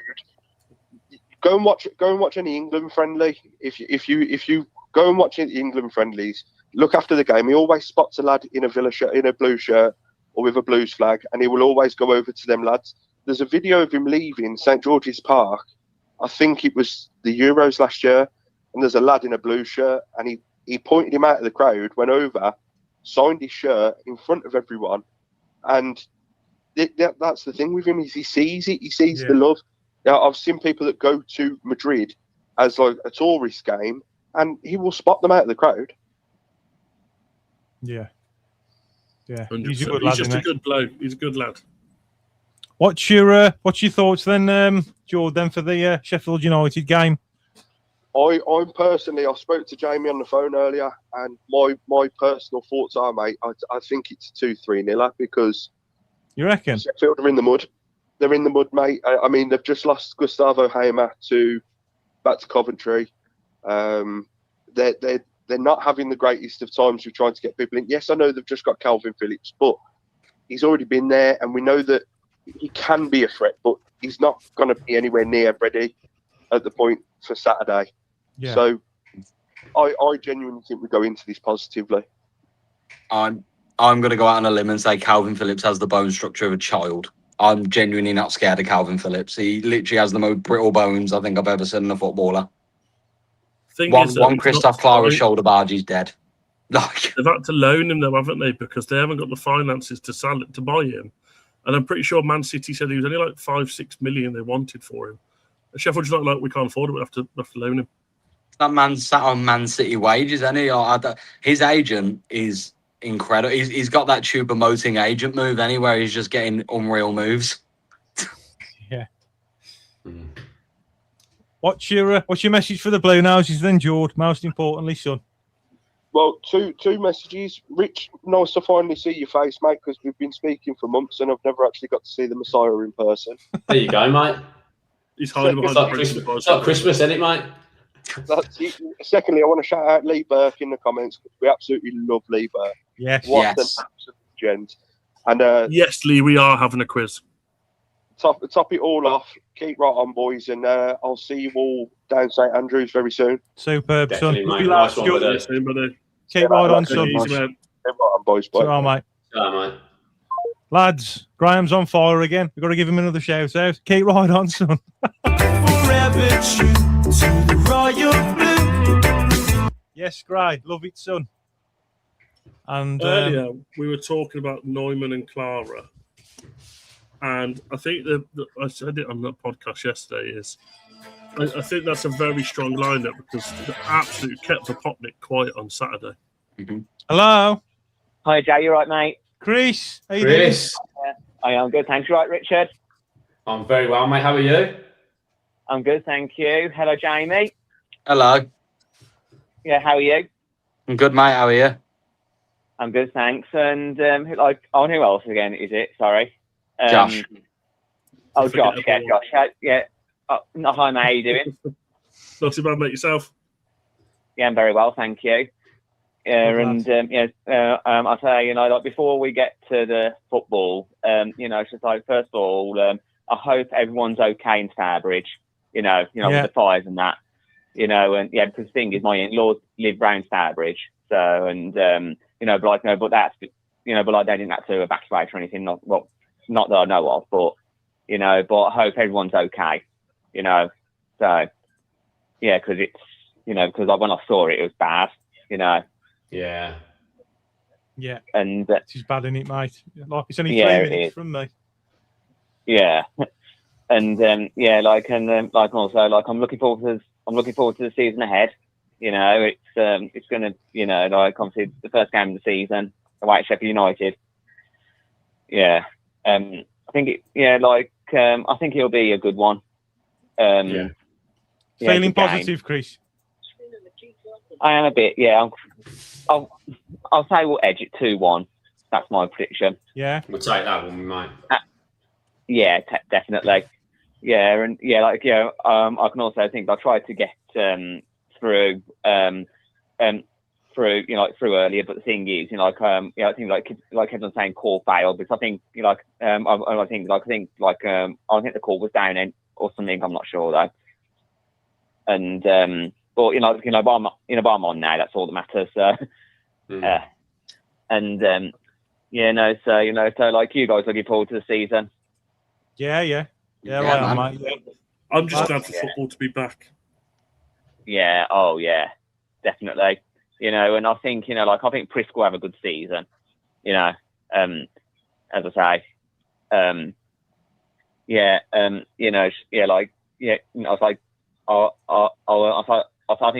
think could be his season. I think. Yeah. I think he's a confidence player, and once he's got a goal against Swansea, he's got a few pre-season. If he scores against Sheffield United and Bristol, he goes on a nice little run, and it'd be good to have him on a little run. I've said it earlier, and I'll say it again: 15 to 20 goals. I think Prisco scores this season, and I think ultimately he's going to be a standout player. And I wouldn't be surprised if he's up there for Golden Boot at the end of the season because he's just going to thrive off it. Yeah. And like I was going to say, guys, what do you think of the potential signing of Max Bird, from Bristol City? I think it'll be a fantastic signing personally. I think he's what you need in the middle of the park. I think he links play well. He knocks it about. He's an upgrade for me. He'd be an upgrade in the squad. He'd be fantastic. And let's be honest, Bristol are that team. They're going to be looking for playoffs-ish as well. So it takes one of their very, very good players off them. They're all pissed about it. Yeah. I think one of these said it might have been Rich earlier. It's quality over quantity. It's been this transfer window, and that is a quality signing to bring in my opinion. I think it'll be fantastic. Yeah, and I think I'll say just as long as we keep him fit, and as long as we keep him fit as well, and because the thing is, the thing he's got 1 year left on his contract to Bristol City, and he would have gone for peanuts, wouldn't he? Next season. Yeah. Is there a good chance of us getting him? Is there a good chance of us actually getting him, or is he just? I think we'll get him. At the minute? I think we're going to get him. City fans are saying, and what I'm reading on Twitter and stuff, a lot of people are thinking that it's pretty much done. Really? It's just between the two clubs to discuss it, but saying that these are the same people that told us that Gowhart was done and it was just between the clubs. So It's a bit of an up and down of who really knows anything, and until it's announced by the club, I don't think anyone could really say it's a guarantee. Did I spot someone in the comments as well say that he's a blue nose as well? So if he is a blue nose as well, he'll also bring that passion in as well. There is a photo of him. I think he was about 7 or 8, and he's on St Andrew's pitch signing a contract to the academy.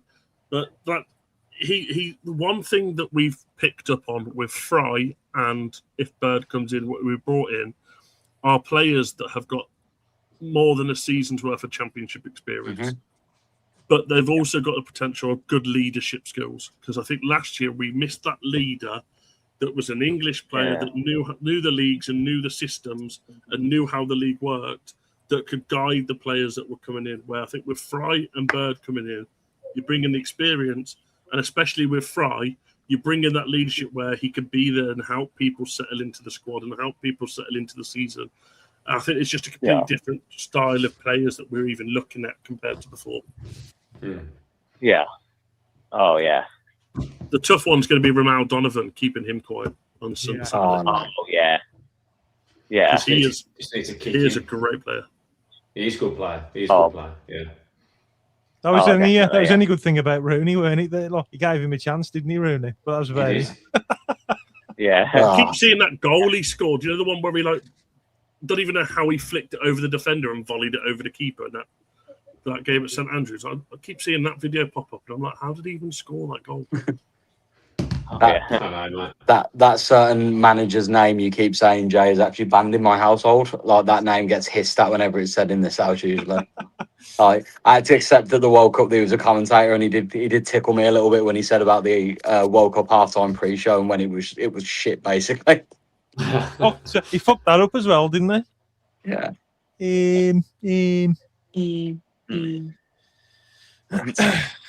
So you reckon a win then on Saturday then, Chris? Yeah. I'll say 2-1. Yeah, I'll say 2-1. Fair play, son. Yeah, and the message to the Bluenoses is, keep right on, ignore the moaners, ignore the haters, and lighten up the Blues. Beautiful, nice mate. Beautiful poetry, mate. Okay, cheers, Chris. Keep right on, son. Look after yourself, Chris. Take care, mate. Blues. See you later. And The you. Blues, Bye-bye. mate. Bye-bye. Bye-bye. Take care, mate. Graham's on a roll here, lads, tonight. Mate, yeah, Go on, son. Go on, Graham. Oh, lads, you ain't going to believe this. Tone. Well, hello, lads. How you doing, Big man? Tone. All right, Tone. Fine, mate. I've got to say, because I'm a bit fucking rude usually, but good evening, Jay, Josh, Jamie, and Rich. How you doing, mate? Hello, Tone. How you doing, That's very formal of you, mate. It's very formal. Yeah. Yeah, I'm learning Welsh manners. Yeah. How are them Welsh wankers treating you? They're all fucking excited. So I bought them all a map. I bought them all a map to show them how to get to the fucking Wrexham ground. Yeah. Blue. Signed a good keeper, though, didn't they? Yeah, they did. But I think it was a bit overpriced, though. I wouldn't pay that much for them. Yeah, I don't know. But they're confident, but they still owe me bets, so they can't have a fucking bet again, can they? Fair play, mate. Have you been getting on with your golfing, Town? You still been up in their ass as well? Well, I should have played today, but the women have took the fucking course over today, so we couldn't play. I played Tuesday, and at the last 5 games, it's a team event, but our team's won every fucking week. Yes. So my car's full of fucking pound coins, because you only win something like 6 or 7 fucking quid each in the team, but I'll just fill my car with pound fucking coins. And watch their faces. But now I'm playing really well at the moment because of all the fucking weight I've lost. Although, fucking hell, Rich, you've bypassed me. He's lost some weight in Town. Yeah, he fucking has. Yeah, mate. I've been on it, mate. Good pre-season. All right. He's in better shape than Brightside Samuel. Mate, absolutely, I am. I've gone from, it's nothing to compare to Rich, but I've gone from 19 stone 10 to 16.3. Still massive, mate. Yeah, it's massive. That's mad. Town, can we just get a keep right on for Ash? He's actually watching the stream on his honeymoon. Go on, son. Is it? Kate Birdo, what a man. That's dedication, that is. That's dedication, Mate, that is. Love that that is absolutely superb, that is. I love that. That's how it should be on a honeymoon. What I'm watching the Blues. Take a photo of that, Rich. I'll be doing that. Okay, mate. Let me take a photo, man. Hey, darling, let's go out for dinner. Nah, sorry, Boy in Blues. I've got to watch it. Yeah, we can go out for dinner, but the TV's there and I'm watching it. Massive congratulations as well, Ash. Huge congratulations. Yeah, fair play. Yeah. So, I ain't spoke to you for a few weeks. How you feel after falling off the ladder? Yes, Town, yeah. Anyway, I wanted to say to Josh and Jamie that, hello. Yours is my second best thing that I like watching. Love that. No one's going to beat Jay because I was there right from the fucking start, basically. Oh, when that's I fine. That's Yeah. fine, right? It's a big tone, that is, lads, I tell you. Yeah. Well, we appreciate He it. doesn't mince It's his a words. lot of hard He does work not going into mince it. his words at all. I like the straight words, the no mincing, and speaks my fucking language. Yeah. Fuck them all. The Tourette special. It's got to be done. Like you said earlier, Tone, you know yourself, watch the Blues for 90 minutes and try not to swear. It ain't going to fucking happen. Fucking hell. I've been watching them since 1962, so I'll fucking have a load of money for that. Yeah. That's it. That's what it's all about, lads. It's So, going on to the point of the young so-called moaners, well, don't give a fuck to me, but if you'd have watched it since I've been watching, fucking hell, it's a wonder I'm fucking still alive now. Yes. This is it, mate, isn't it? Graham just put quickly just about what your comment you just said, Tony's put, I've had a good feeling about every season since 1970. I'm optimistic. Yeah, I'm the same, mate. I've got a little poem for you in a minute, but because it's the start of the fucking season, but I do it every fucking year, get excited. Even at my fucking age, I get excited, and then you pull your fucking hair out and fuck the telly out the window, and I've got to fucking play another fucking, buy another TV then. But I'm coming down this fucking season. I've already made my mind up. Go on, Tom. One of the cup games or something or whatever. We should get Tony at the Wrexham game. I'll meet you. Yeah. I'll have a day with you, Town. I'll meet you, mate. We'll have some drinks and some food and stuff. Tony, I'm sure between all of us, we can get you down for the Wrexham game, bud. Yeah. Tone, come on down, man. We need to have a pint. Yeah, but I need to come on the Rex. I need to come on the Wrexham coach to fucking warm up a bit. Just make sure you bring your golf clubs. You don't know what sheep are going to get on. Oh, no. Fuck you know. But who's this guy that's gone to all? Fuck me, if he wants to go to all, fucking get rid of him. Yeah. Fuck him off. Yeah, I agree as well. Yeah. I agree. He'll be playing, after about 5-6 weeks, he'll be playing in front of, at the most, 20,000. He's got 155 fucking people that love him, and he's in Hull, for fuck's sake. And then he's going to get relegated, isn't he? Yeah. And then we can wave him as we go up, and they can fucking come down. So, fucking go for someone else. But he's worked that, he's worked that all along. He's delayed it, waiting for them to come. Yes, but, absolutely. Yeah. But I still think we're going to get 3 more in. Yeah. We're going to get a 10, an 8, and a winger. Yeah, definitely. We need that, don't we, Town? Yeah, I think we're going to get this kid from Bristol, aren't we? I mean, it's looking fucking good. He's from Stourbridge, isn't he? Fucking, I hope you don't look at the fucking fire system. No, yeah. How old is he? Is he mid-20s, is he, this guy? Yeah, he's not 25. old. Yeah, so he's like in the 24, prime. 25, I think. He was a Derby, wasn't he? Yeah. Yeah, he's just about to turn 26. Is he? Yeah, right. I hadn't really seen him, but I've watched some highlights of him today, and he looks a player. He looks a player, although the only thing that worried me again, he was out injured again last fucking season, wasn't he? That's the only thing. Now, I'll pass this over to Rich, because I think, Rich, you have some kind of you dig deep on this earlier, didn't you, with his injuries? I was listening, Tony, I was listening to one of the podcasts from Bristol City today. It came across on my algorithm thing, so I was watching it, listening to it. And he basically said that he had some niggly calf injuries at Derby, and it followed him a little bit to Bristol. They managed to sort out the calf injuries. They then brought him back too soon, played the games at the end of last season. I think basically, who was there? Is it Roy Hodgson, was it? Hodgson, that was it. Hodgson, basically, the guy said he overplayed him with his coming back from that niggly calf injury. Then he pulled his hamstring. So, to be honest, they were saying that no wonder that he obviously pulled his hamstring because he played too many of the games. But Hodgson wanted him on the pitch because obviously he's their best midfielder. So I wouldn't worry too much about that. I think he's figured the calf injuries can be quite niggly anyway, can't they? But this guy who was talking on there, I don't know if he swam as a professional, so he kind of knew about injuries, and he just kind of said to him that's not a problem, and he'll be a big miss basically. I think my take, if I can quickly jump in, is I trust our medical team at Birmingham now. I really, really do.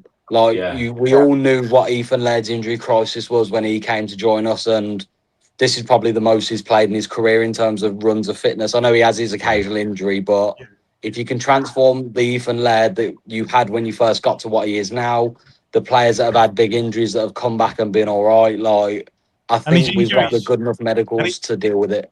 And his injuries aren't even that long, are they, either? No. It's not Keshi, is it? Just niggly ones. That all comes with the Tom Brady scenario, doesn't it? Being, I know it's a different sport in a way, but like he's got that professional athlete, medical.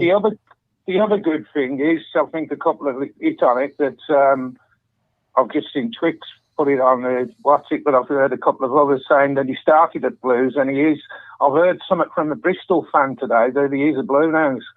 So I don't know how true that is, but fucking fair play. Yeah, he grew up a Blues Academy player, so he was. I said earlier, about 7 or 8. There's a photo of him signed with Blues Academy on the pitch. He did it in front of the crowd before a game. You know when they used to bring the little kids out to do their contract sign on the pitch. He was one of the first people that did that, and it was F&C investment. So that's going to show he would have been really young when that would have happened. God, yeah, he would have been. Yeah. I think the other thing to look at, last thing off on injuries is comes into Davis again as well, and I think Davis has learnt his lessons a lot with this stuff as well. If you take League One Thor Williamson's season, when he got injured, came back way too early and was basically a missing footballer for 6 months. Since that's happened, you can see that Davis has learnt his lessons, stopped throwing people back in too early now. Yeah. If you're going to talk about injuries, talk about the big one that Jay was like, I don't think he'll play for Blues ever again. But just Lee Buchanan being back in the squad is a massive thing. Because that was a horrible injury. Oh, God, And I was talking to you, Jay, and you were like, oh, that injury's like, I've seen people's career ends over it, and it has. Yeah, you have, but the fact that Swansea, he come on, and he's he was a bit rusty, but the fact that he's still in that team and he still give a good effort and he's still playing, it shows we've got a good squad there, and they know what he played well as well, didn't he? In all fairness, he played well as well, didn't he? But when he was going into the tackles, I was looking at his knee, I was like, oh. Yeah. He looked a bit rusty because it's a fact he hasn't played for nearly 2 years worth of football. 587 days, I believe, Blues put the tweet out they hadn't played for. So it's understandable he's going to be a bit rusty, but once he's back in form, if he comes back playing the way that he started, always down to see him play. I don't want him my out player of of the season. I want to keep him. Yeah. My player of the season on relegation season, by far. He's brilliant. He'd be our best left back there, without a shadow of a doubt. But I'd rather keep him, maybe get rid of Robinson, and then if we need cover for left centre back, keep him there. I don't want him to go on loan to another team. I think we should keep him in the squad. I really do. He's played most pre-season anyway, hasn't he? Yeah. I'd keep him as a left-sided definitely covered as well. Yeah. Absolutely. I definitely wouldn't be sending him to Oxford. No. Going back up top, I mean, I think, to me, you play the both up fucking front. downfield. I'd give him a free roll, I would. Yeah, and then put Chris centre forward, give Stano a fucking free roll, because he runs his bollocks off anyway. And if we've got someone in the middle winning the tackles, he ain't got to run back as much, has he? I never got round to saying it to Todd, because we was talking about like a lot of things, and obviously like with the time and stuff. But one of the things that I forgot to mention is Stano that season that we had him on loan. He was already proven for what he'd done in the Championship. So like to me, like he was already proven that he can do it in the Championship. Do you know what I mean? And if you're spending like 15 million on him, I think, and he's banging goals and all that, I think Davis is playing it cool as well, because I've heard today on that Quasimodo's back in the fucking squad. That's what I call him. I like him. Quasimodo. Quasimodo. Davis's interview said right at the end he's back in contention, so he's going to be in the squad. So I don't know, but he's hiding Gray, isn't he, because of his bit of an injury. But I think he's hiding back on how he's going to start up front. I do. I mean, this is just me, but sorry, I think Jay plays best with a big man up front with next to him, like you've said, like a 4-4-2. Like when look at the season we went down, when he had a Duke next to him, he was prolific because he had Duke winning all the headers, flicking it on. And I think that's when you get the best out of Jay, is when Jay can just be that rat who gets around and causes issues. The other thing I think he's keeping quiet on, it's only me, but if you look at that Cleary, right, he's a good player and supposedly going to Bristol now, but I think there's still a chance with Osman, you know, and they're going to keep it till the end. That's why, because I'd have thought he'd have gone after Cleary by now or someone like that, but it's being kept, because you ain't going to get him till the season kicks off, until Brighton decide whatever their fucking squad's going to be. And I still think he's got a chance of coming out on loan. That's what I think. I said to the Law boys, we were talking about Osman the other week, and I think I said to Jay, I said that I think he's going to be the Stano of this transfer window. It's going to be a statement signing. I don't think it's going to be 40 million, but I think we're going to buy him. And I think Brighton are going to push their point. But I think ultimately, if they get to the end of the window, there's no other interest, and we go, it's 15 million.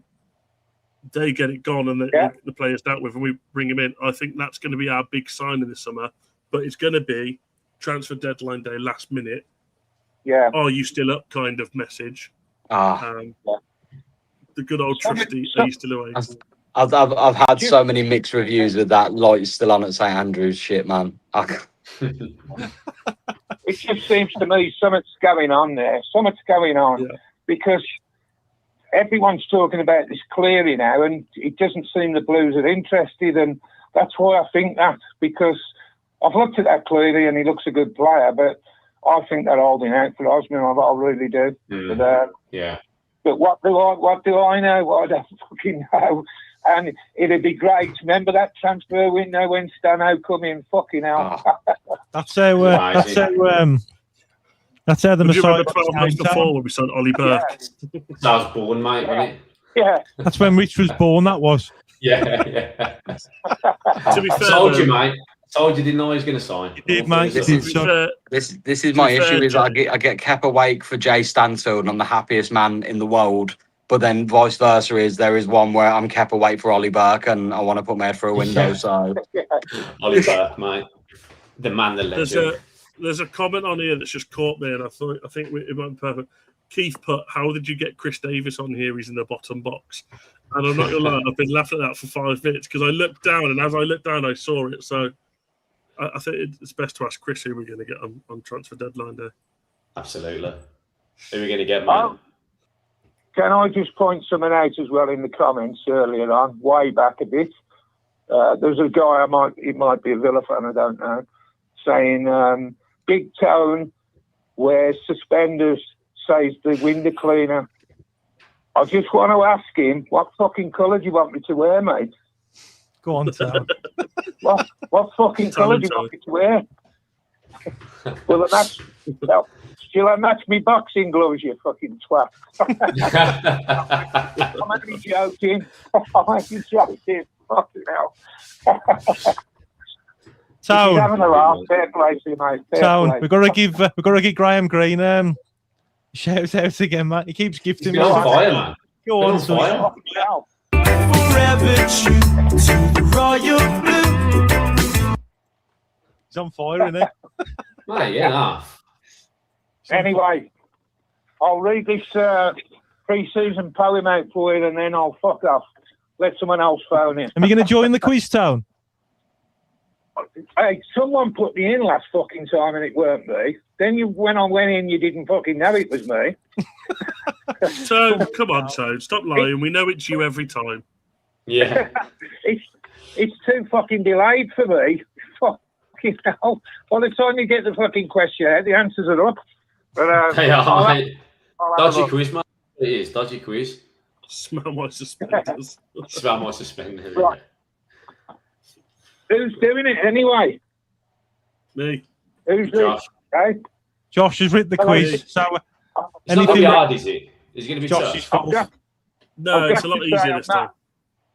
I've got to say I'm not an arse licker, but I think Josh does the best fucking job on it. He does, doesn't he? So there you go.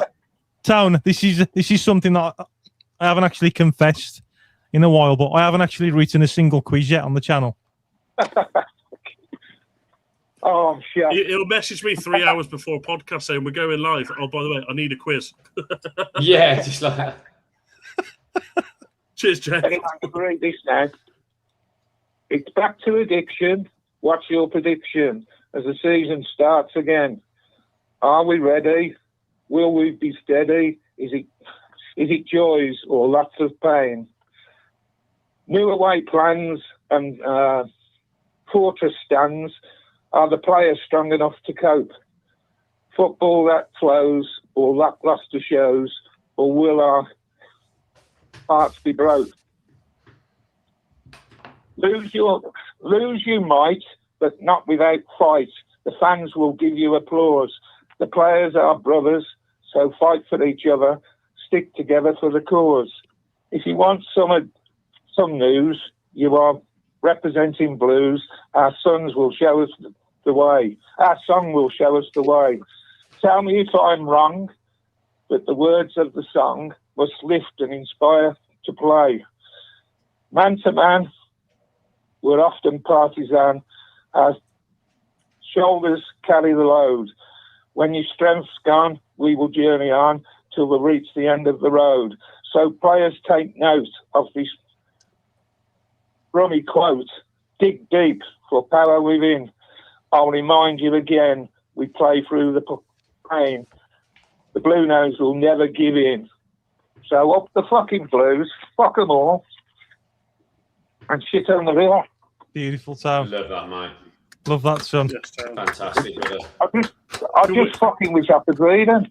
Can we get a petition to have, the pre-match walkout? Can we get Tony's poems over the top of the pre-match walkout? It's a great shout, that is, Crying, chilling around the stadium as Tony's poems are read out. I actually want Town to put every single poem that he's done on the Boy in Blue live streams and make a book of them, Town, and I'd buy that off you, mate. I already do it, mate. So I've fucking written all my life, and I've got books and books. I would, mate. I'd have that off you, mate. I'll keep them here in case I run out of fucking coal. I had the fucking chimney sweep come the other fucking day, and I ain't fucking used it. But they have to sweep the fucking chimney all the time. Fucking in. But they're miles behind here, ain't they? Fucking hell. Anyway, I'm going to love you and leave you. Great shows. Great tonight. Everyone in the chat, thanks for all the comments. And I'm going to have my brandy and put my fucking suspenders on. So good night. We'll see you on the quiz, Tone. Take care, mate. Go on, Town. Go on, See you later. See you later, Town. Hello, mate. Bye, mate. Lads, nearly hit the 2 hour mark. Have we got time for one more call or not? Or do you want to do the quiz? We do the quiz. Reach?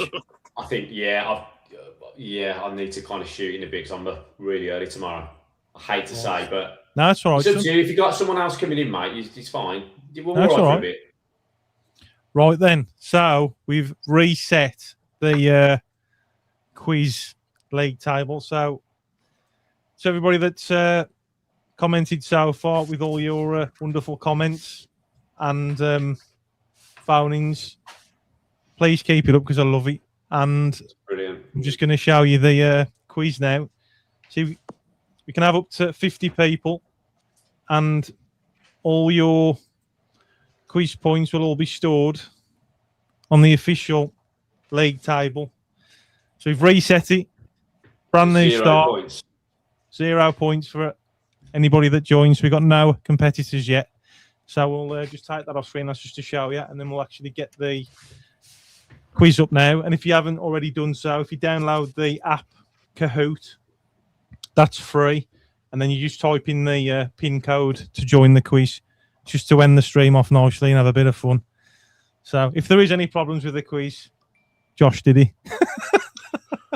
I tried to make it a lot easier than last time because everyone just moaned it was too hard.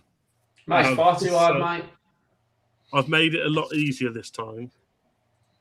Well, I think it's a lot easier. But yeah. A little less about Barcelona and players' wages, let's put it that way. I was going to say, there was players' wages, wasn't there? Was it not Messi's salary compared to the Blue squad or something? Yeah. It's still a stat that baffles me that he's 5 times our whole squad. It's mad, isn't it? Absolutely mad. Let's get rid of that one and then add the Rich loves the music, don't you, son? Mate, I live for the music. Really? If I can just give a shout out. Yeah. Yeah. Of course you can, mate. For anyone watching that may want to come over to Lorna's Law, we do have a new podcast out tomorrow at 12 o'clock. So as much love over there if you can. Come and give us subscribers. Jamie, obviously down in the corners, started a channel. Like we said, it's straight up whatever your thoughts be.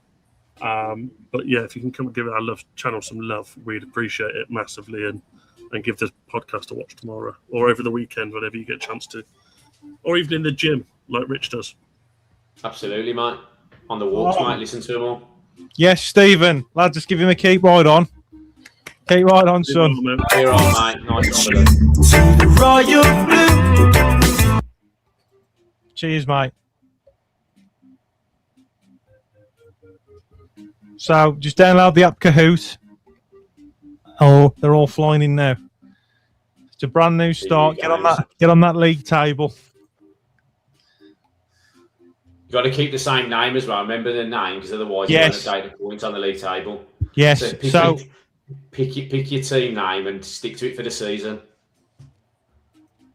Big Willie. So Big Willie, you have to stay Big Willie for every quiz.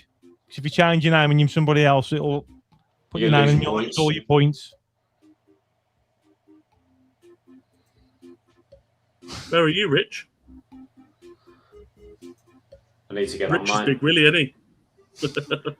Absolutely, mate. Let's do it. Where's do you think Smell My Finger will come back this season?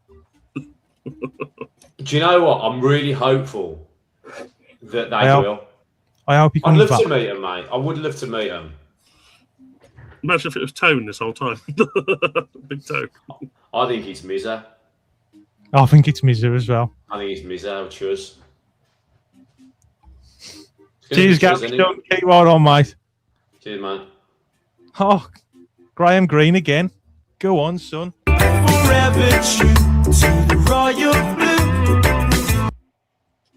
And as well, we got 14 people so far, which is amazing. Mate, that's mad. We can have up to 15 people on this quiz. So come on, Bluenoses, get involved. Yeah, guys. Yeah, I paid for the extra thing, didn't I, to extend it? Love that, mate. I don't think we've ever had so many people, have we? Dedication to the cause, son. You know what I mean? We've got a bit of fun. Quick. Last time we hit 15 and Jay just hit start quick. But yeah. Come on, guys. Mad Max is it? Oh, Mad Max. Mad Max going to go for the win. Right, I better take the banner off as well, so I don't block any questions and get a rollicking. Come on, a couple more of you. Come on. Or you can scan that QR code on screen there. So, download the app. It's totally free, isn't it? Type in that name. Totally free. Type in that number. Or you can scan that code there on your phone if you're watching it on the telly or something. Give it 2 minutes. So I'm just going to grab a quick drink. Have you enjoyed the stream then, boys? Always, mate. Class. Always is. Always, mate. Like we said earlier, it's the joys of people giving many different opinions.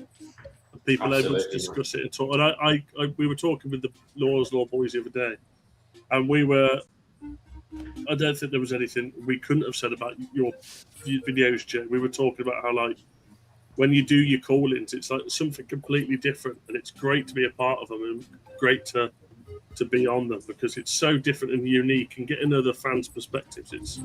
Cheers, mate. It makes it interesting, makes it fun. So we definitely love being on your pods and what you Cheers, do. Mate. So but I am doing because. But I just apologise because I am last minute. Like, I live life in the fast lane, mate.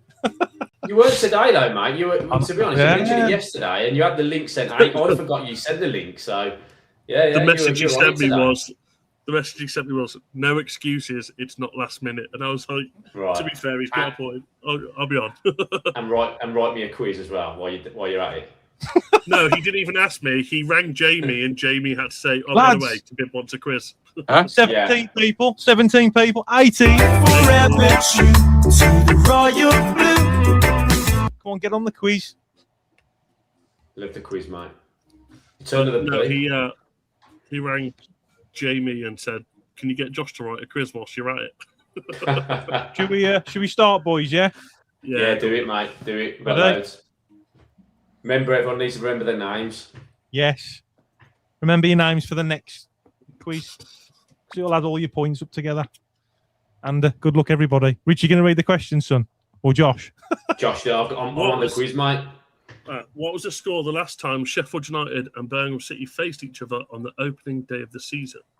1-0 Blues, 1-0 Sheffield United, 1-1 or 2-0 Blues? I've put the right fucking answers in the right. I hope you have too as well.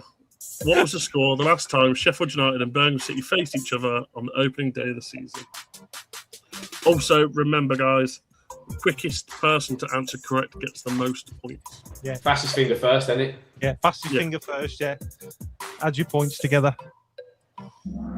It is 1-0 Blues, and it was Maxime Collin with a header. Did I put that in right? Yeah. Oh, Mad Max. Fastest finger, innit? He's got a fast finger. Which of these former Blues players has never played for Sheffield United? Jeff Horsfield, Tahith Chong, Shay Adams, and Kevin Phillips. Which of these former Blues players never played for Sheffield United?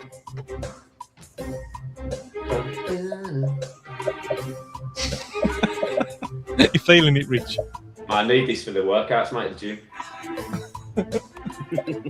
Get you through them tough sets. Get you through the legs days, won't I? See, mate, I love it. Answer is D, Kevin Phillips. I never knew Jeff Horsfield had played for him. Oh. They're all climbing. Pressure through. Who was the top goal scorer for Blues in the 2009-10 season? Kevin Phillips, James McFadden, Cameron Jerome, or Christian Benitez? Rest in peace. Yes. Who was the top scorer for Blues in the 2009-10 season?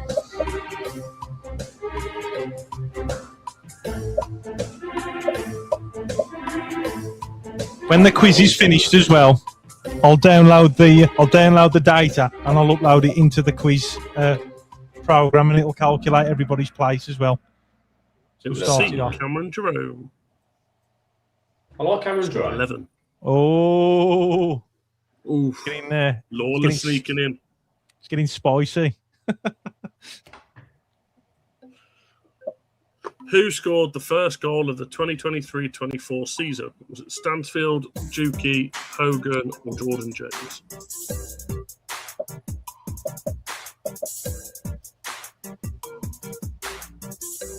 Who scored the first goal of the 23-24 season?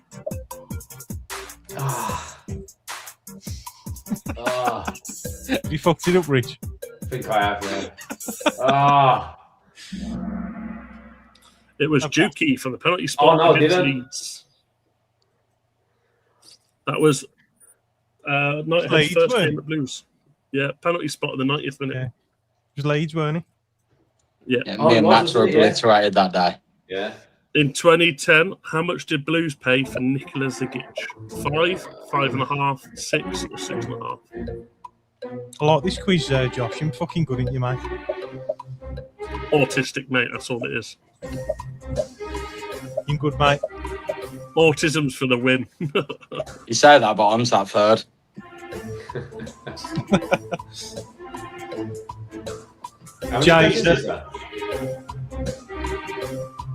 Jay's my curry brother. He gives me half his curry every time I get it for a curry. 6 million. 6 million. Record sign at the time. What's going on there, Mad Max? True or false? David Seaman played for Blues after Arsenal. True or false? David Seaman played for Blues after Arsenal. I've hit it, but I'm doubting myself as soon as I press the button. Yeah, I did the same. Yeah. You know, What a great question that is, Josh.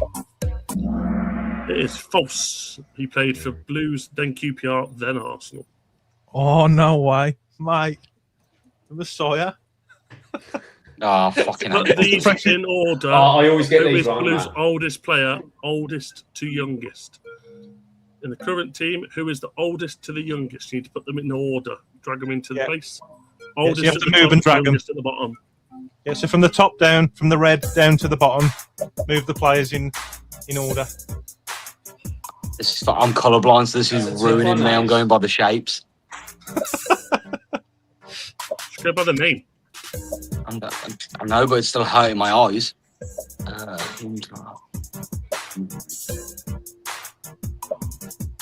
Who is the oldest? Who is the youngest?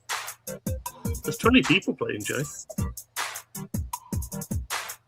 20 people, yeah. That is the most you've ever had. Superb. I have no idea. You've got Lawler's Law age or Jack Robinson. I would have got that wrong for definite. I don't think I've done good with this yet. Got that wrong. Dutch, Robinson, Gray. Who got it right? One person got it right. I didn't get it right. I messed it up. Big Willie. Big Willie, fair play, mate. Go on, Tone. Who is the 26-27 Blues women's captain? Chelsea Cornett, Martha Harris, Lily Crossway, or Rebecca Holloway? No idea. Majority of you, this is going to be your guess. Who is the 2026-27 Blues women's captain? I watched a few women's games as well, but no idea who the captain is. It is Chelsea Cornett. She was announced 2 days ago. Oh, wow. Oh. Question 9. What season did Blues last have a yellow away kit? 2019-20, 2021, 21-22, 22-23. Loving these questions, Josh. Relatable as well.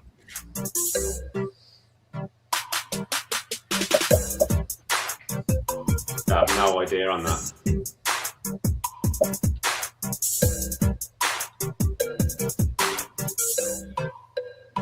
It was our remake of the 2011 Europa League one in 21-22. Return of the P. In what year was August Prisk born? Oh, God. 2002, 2004, 2006, 2008.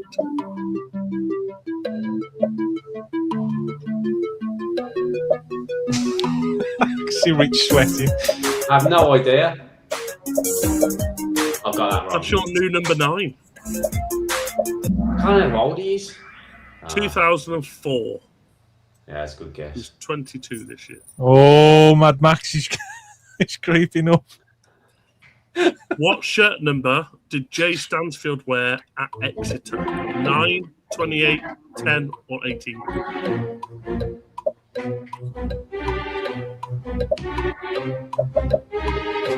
Nothing worse than when you answer this quickly and it goes a bit too swift. You're like, yeah. Yeah. And I think I pressed. What? Oh, no, I pressed the wrong one. 9. I pressed the wrong one as well. Fuck. I've gone and It done was it. iconic. Iconic because his dad's number was retired and he wore his dad's number. He did. Yeah, that's right. True or false? Ethan Laird's first loan spell was at MK Dons. True or false? Ethan Laird's first loan spell was at MK Dons.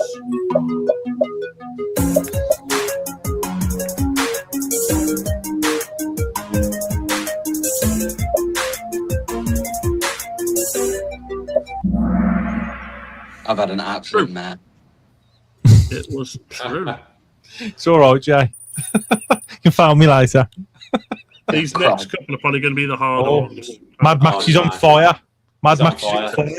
Making a comeback with the 3 in a row. Go on, son. Question 13. What percentage of the club does Shelby Companies Limited own, according to Wikipedia? 92.38%, 89.99%,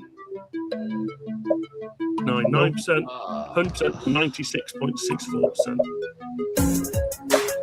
What percentage of the club does Shelby Companies Limited own, according to Wikipedia? Love how you're about to put according to Wikipedia as well. Yeah, I didn't want someone coming at me and be like, it's wrong. It was 96.64%. Yeah. I didn't want That's someone a tough coming at me one, going, it's wrong. Google says this. That's what's like. Yeah.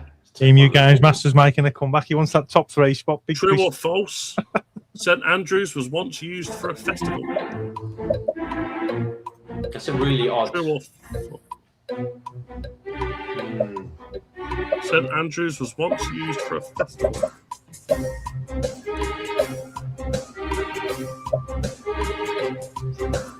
My poor girlfriend is sat watching my head fall off over a quiz there. It's true. It was used twice, 1988 and 2002. Okay. For a Nice. BRMB festival. No, the next one's mad. The Messiah's Mad on one. fire. Not messing about, man. Yeah, messing about. Max, Last this is your chance to question. snipe it, son. During the years of 2012 and 2014, how many players did Lee Clark sign? How many free agents did Lee Clark sign? 35, 41, or 47. I have no idea. I'm assuming I'll say it after because I've just realised something. It is 47. 47. Got that wrong. In two. Wow. I'm assuming no one got all the questions right, Jay. Yeah. Nah. You know, you copy and paste the answers I send you. Yeah. All the correct answers were in bold. Was they? Were they? Yeah, because I send it you with the answer in bold. If you look at that 47, the answer's in bold compared to the other 3. Oh, you could have told me before, mate. I'll take third. Podium. Mad Max.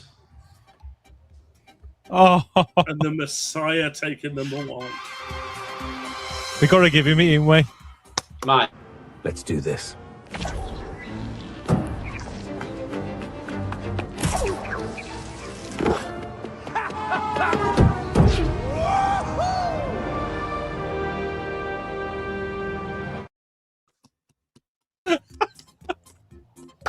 Go on, son. Well done, Rich. Well done. Fair play, son. Was that one too hard for you, Rich? Mate, that was nice. That was. I didn't realise that was a good quiz. That was. Do you know when you have to put them in order? My brain can't compute it that quickly, and I'm like panicking when I'm trying to move them up and down. I always get them wrong. Always. I think I've got one right. The only one I got, I George think, was fourth. Dimmy. Yeah. It literally was. It was the Messiah, Lawler's Law up until 4th, and then other people. So what I'm going to George coming in fourth. So what I'm going to do now is I'm going to let you guys just hold the fort just for 1 second. So I'm going to download the quiz report. So I can't multitask, and I'm going to upload it into the league table and then share it. Go for it, mate. So I was going to make it a lot of it about the upcoming game against Sheffield United and try and relate it in that way. But I thought, no, just ask ChatGPT to give me a random fact, and it was like St Andrews was used for a concert, and I was like, that'll do. I thought that might have been a trick question, to be fair. I nearly went false on it, but I thought maybe not a lot of football stadiums do have festivals, don't they, or something. Do you know what I mean? Yeah. But I thought it was a random question to ask, as in, like, so there must have been. So I just went, yeah, true. Right. So it was called the BRNB Party in the Park 2000. Oh, but Party in the Parks, yeah. It was at St Andrews Stadium. It's just waiting for the file to download. It had Westlife, Michelle Branch, Top Loader, Blue, Will Young, A1, Liberty X, Gareth Gates, H and Claire, and Hearsay. Didn't have Chesney Hawks? One and only? Not really. Please say no, Chesney Hawks is. I know who Chesney Hawks is. The one and only. Yeah. Is that shared on your? Yeah. There we go. Mate, I want to see my top of the. I want to see me top of the league, mate. Although I don't look at the table till Christmas, but I definitely want to have a look at this league table. So let's log the results, and it'll also. Have you got Champions League? Have you got Champions League spots in that? Have you got Champions League spots and Europa League? It should log it. Yeah. Hang on. Oh, what's going on here? Hang on. Let's try one more time.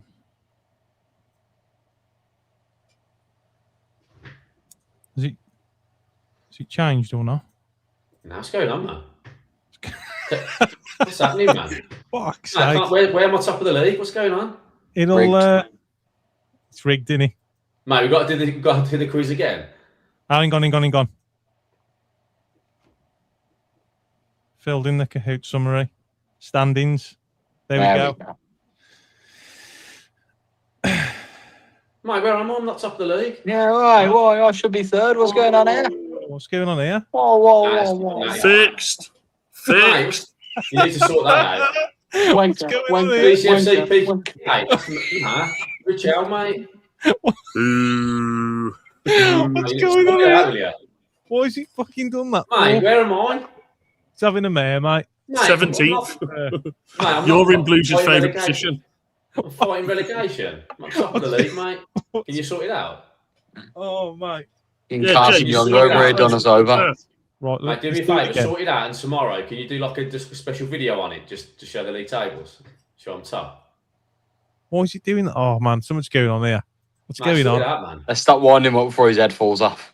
Come on, Jay, get to 5,000 subscribers. Yes. Push to Bib to 5K. Can't do it without you guys.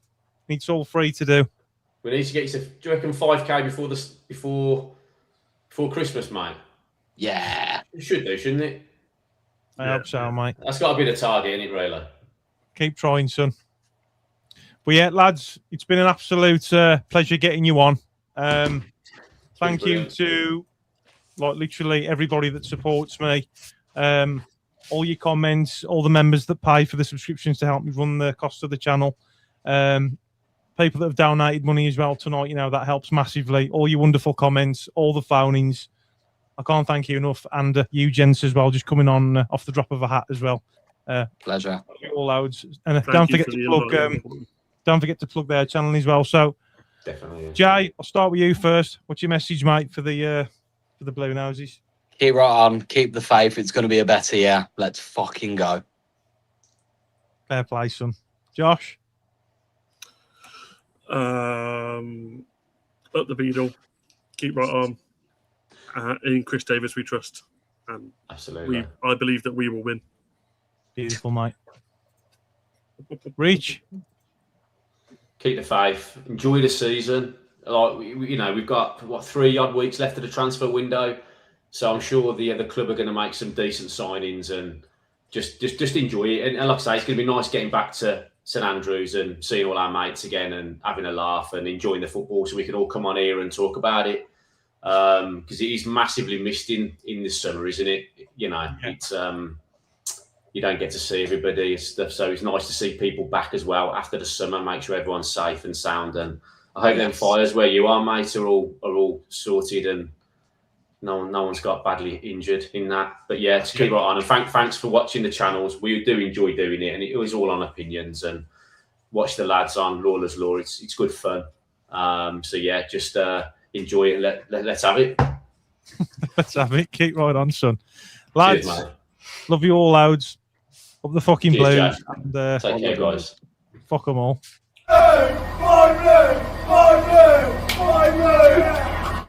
Who's that? Me? Oh, yeah, you. Sorry. Hello. Wherever we go, we go. Tony and Dad. 7-0 now, I'm here. Let's fucking have this.